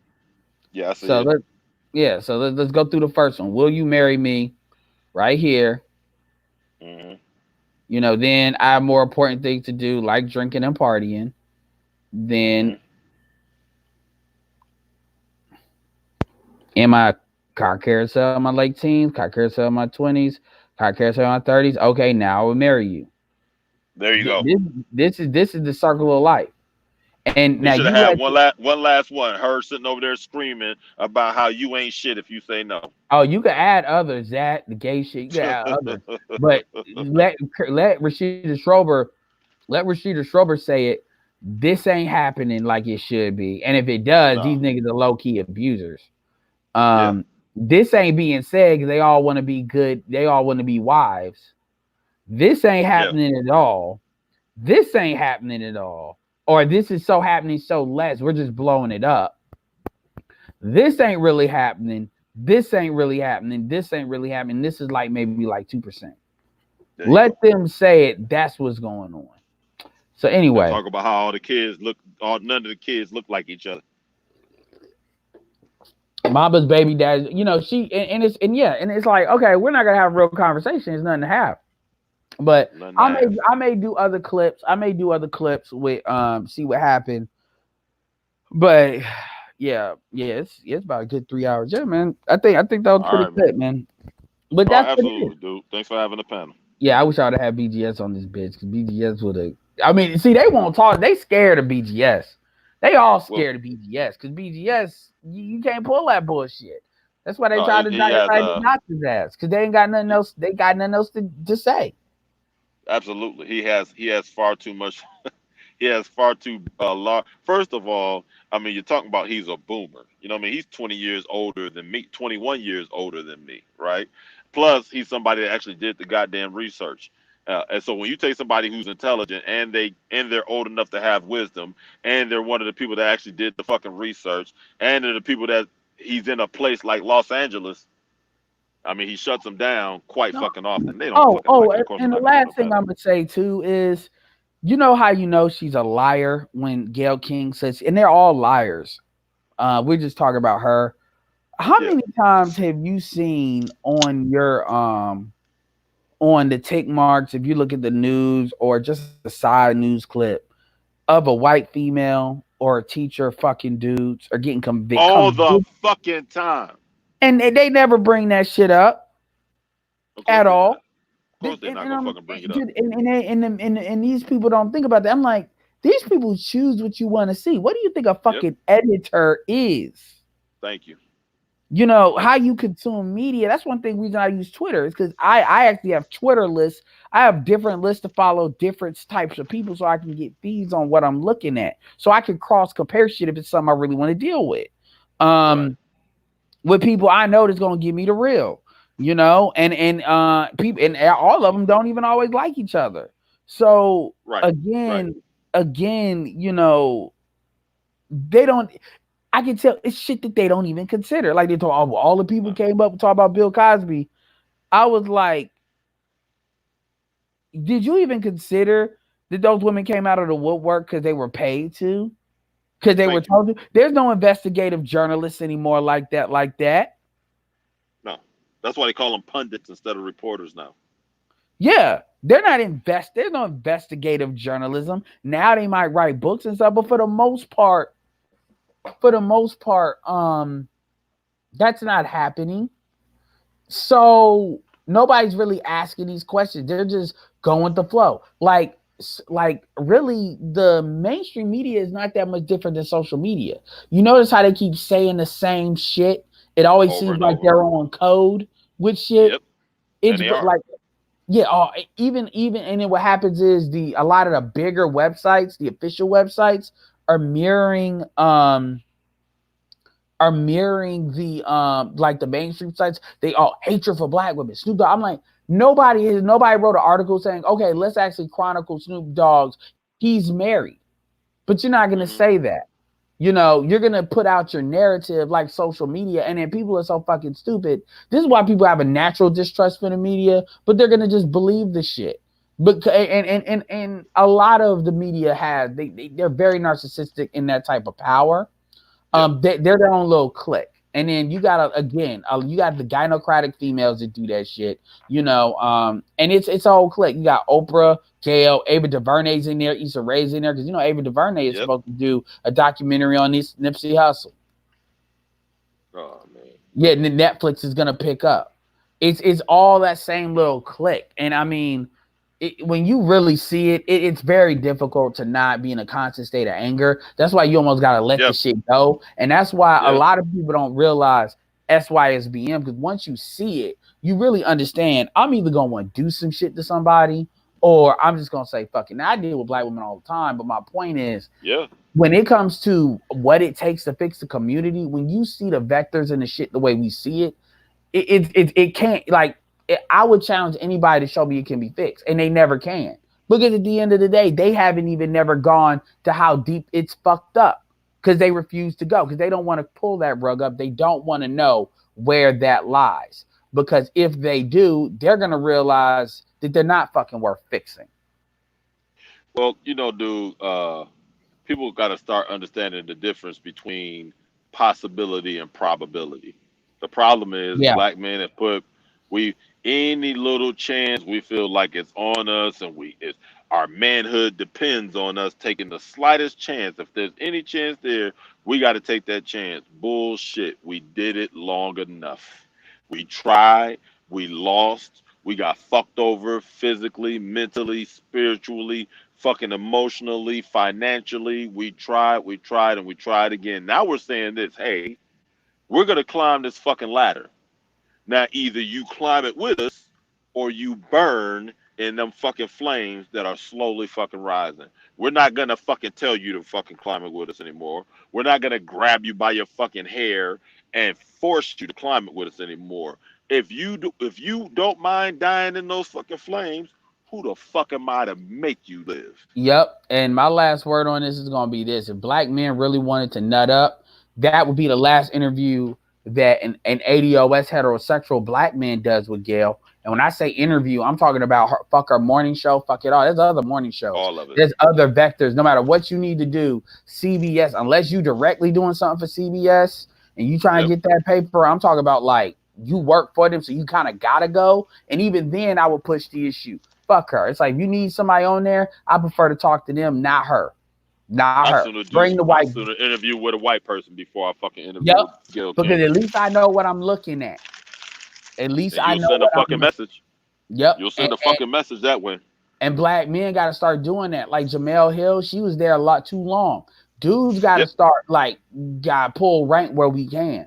But see, and this is why this is what happens when you start to see we got a lot of issues with a lot of black men because they see too many black women through their fucking mama. This is another reason why black women don't got a problem really throwing Kobe under the bus because the one person you can't betray is mama.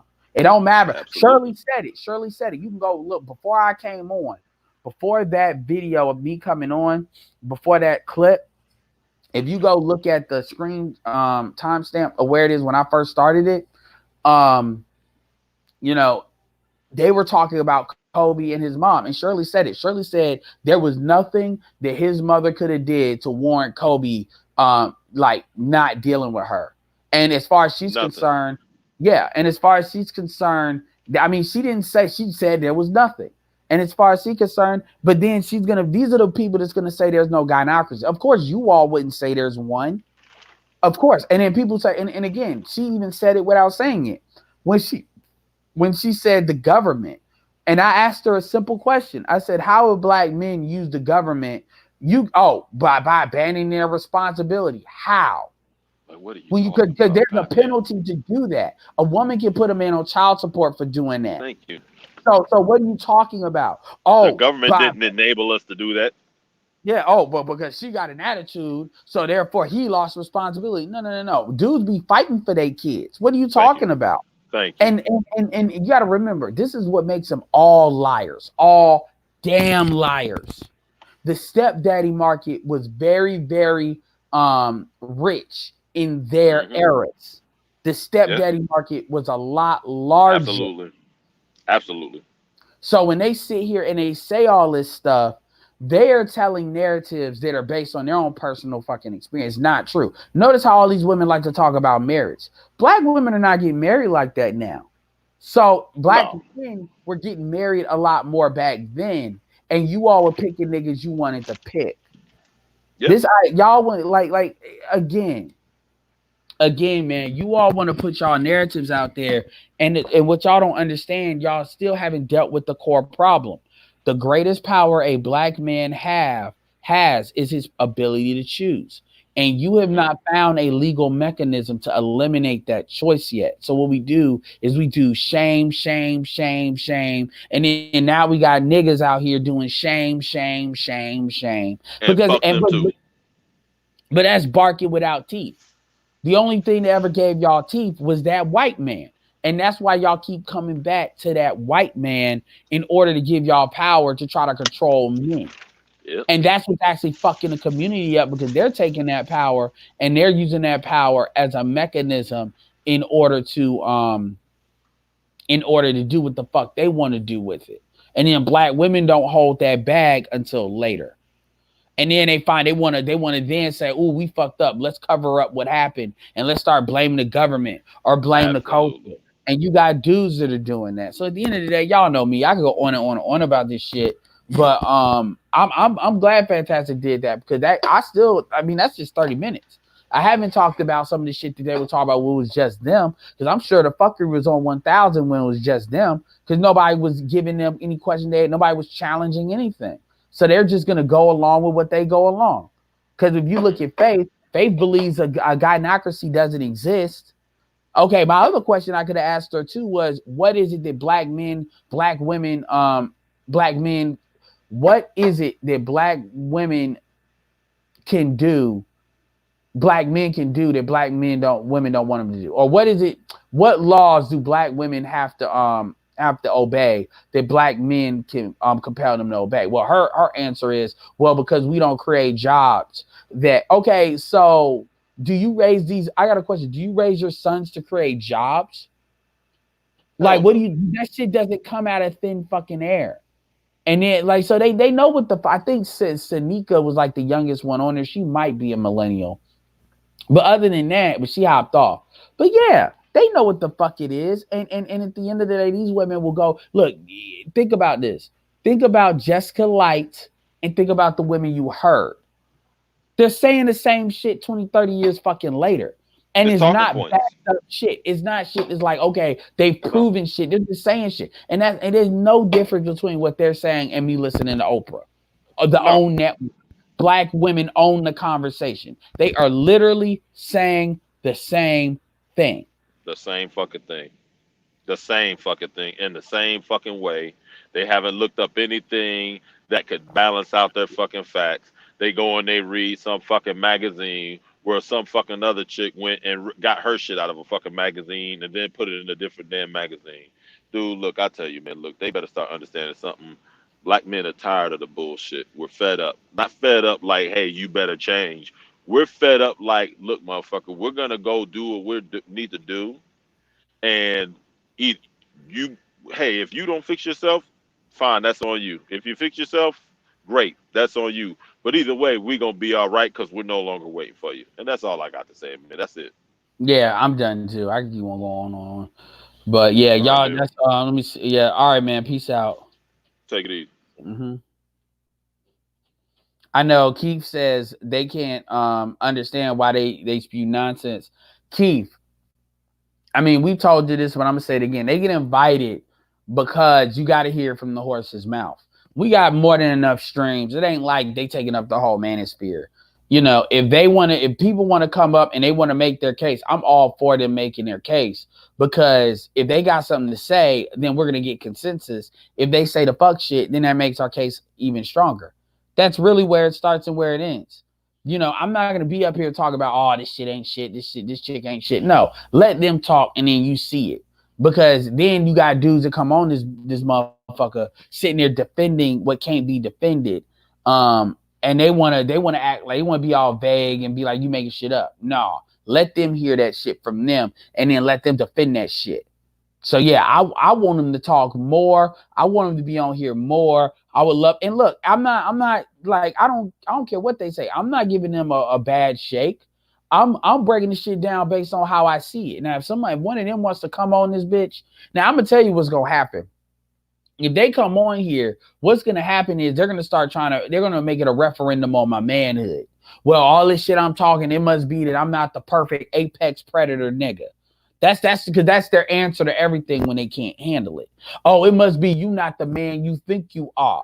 But my answer is, okay, so most black men aren't, because look at the community. So you can't sit there and then say, well, I'm like worse than the average male, but then the community is the sum of the average men that you have. You gotta remember, they was talking about shit the deep niggas wanted. Man, one of them said that if a black man likes a dark-skinned woman, they must be on the fucking down low. That's the shit they was talking. But anyway, y'all, I appreciate y'all for coming up here. Much appreciated. Appreciate y'all for sticking around. We got it the highest, like 180. We came down to 107. There must be some other shit that kind of went down. And with that being said, you know, this is Edward signing off. Peace.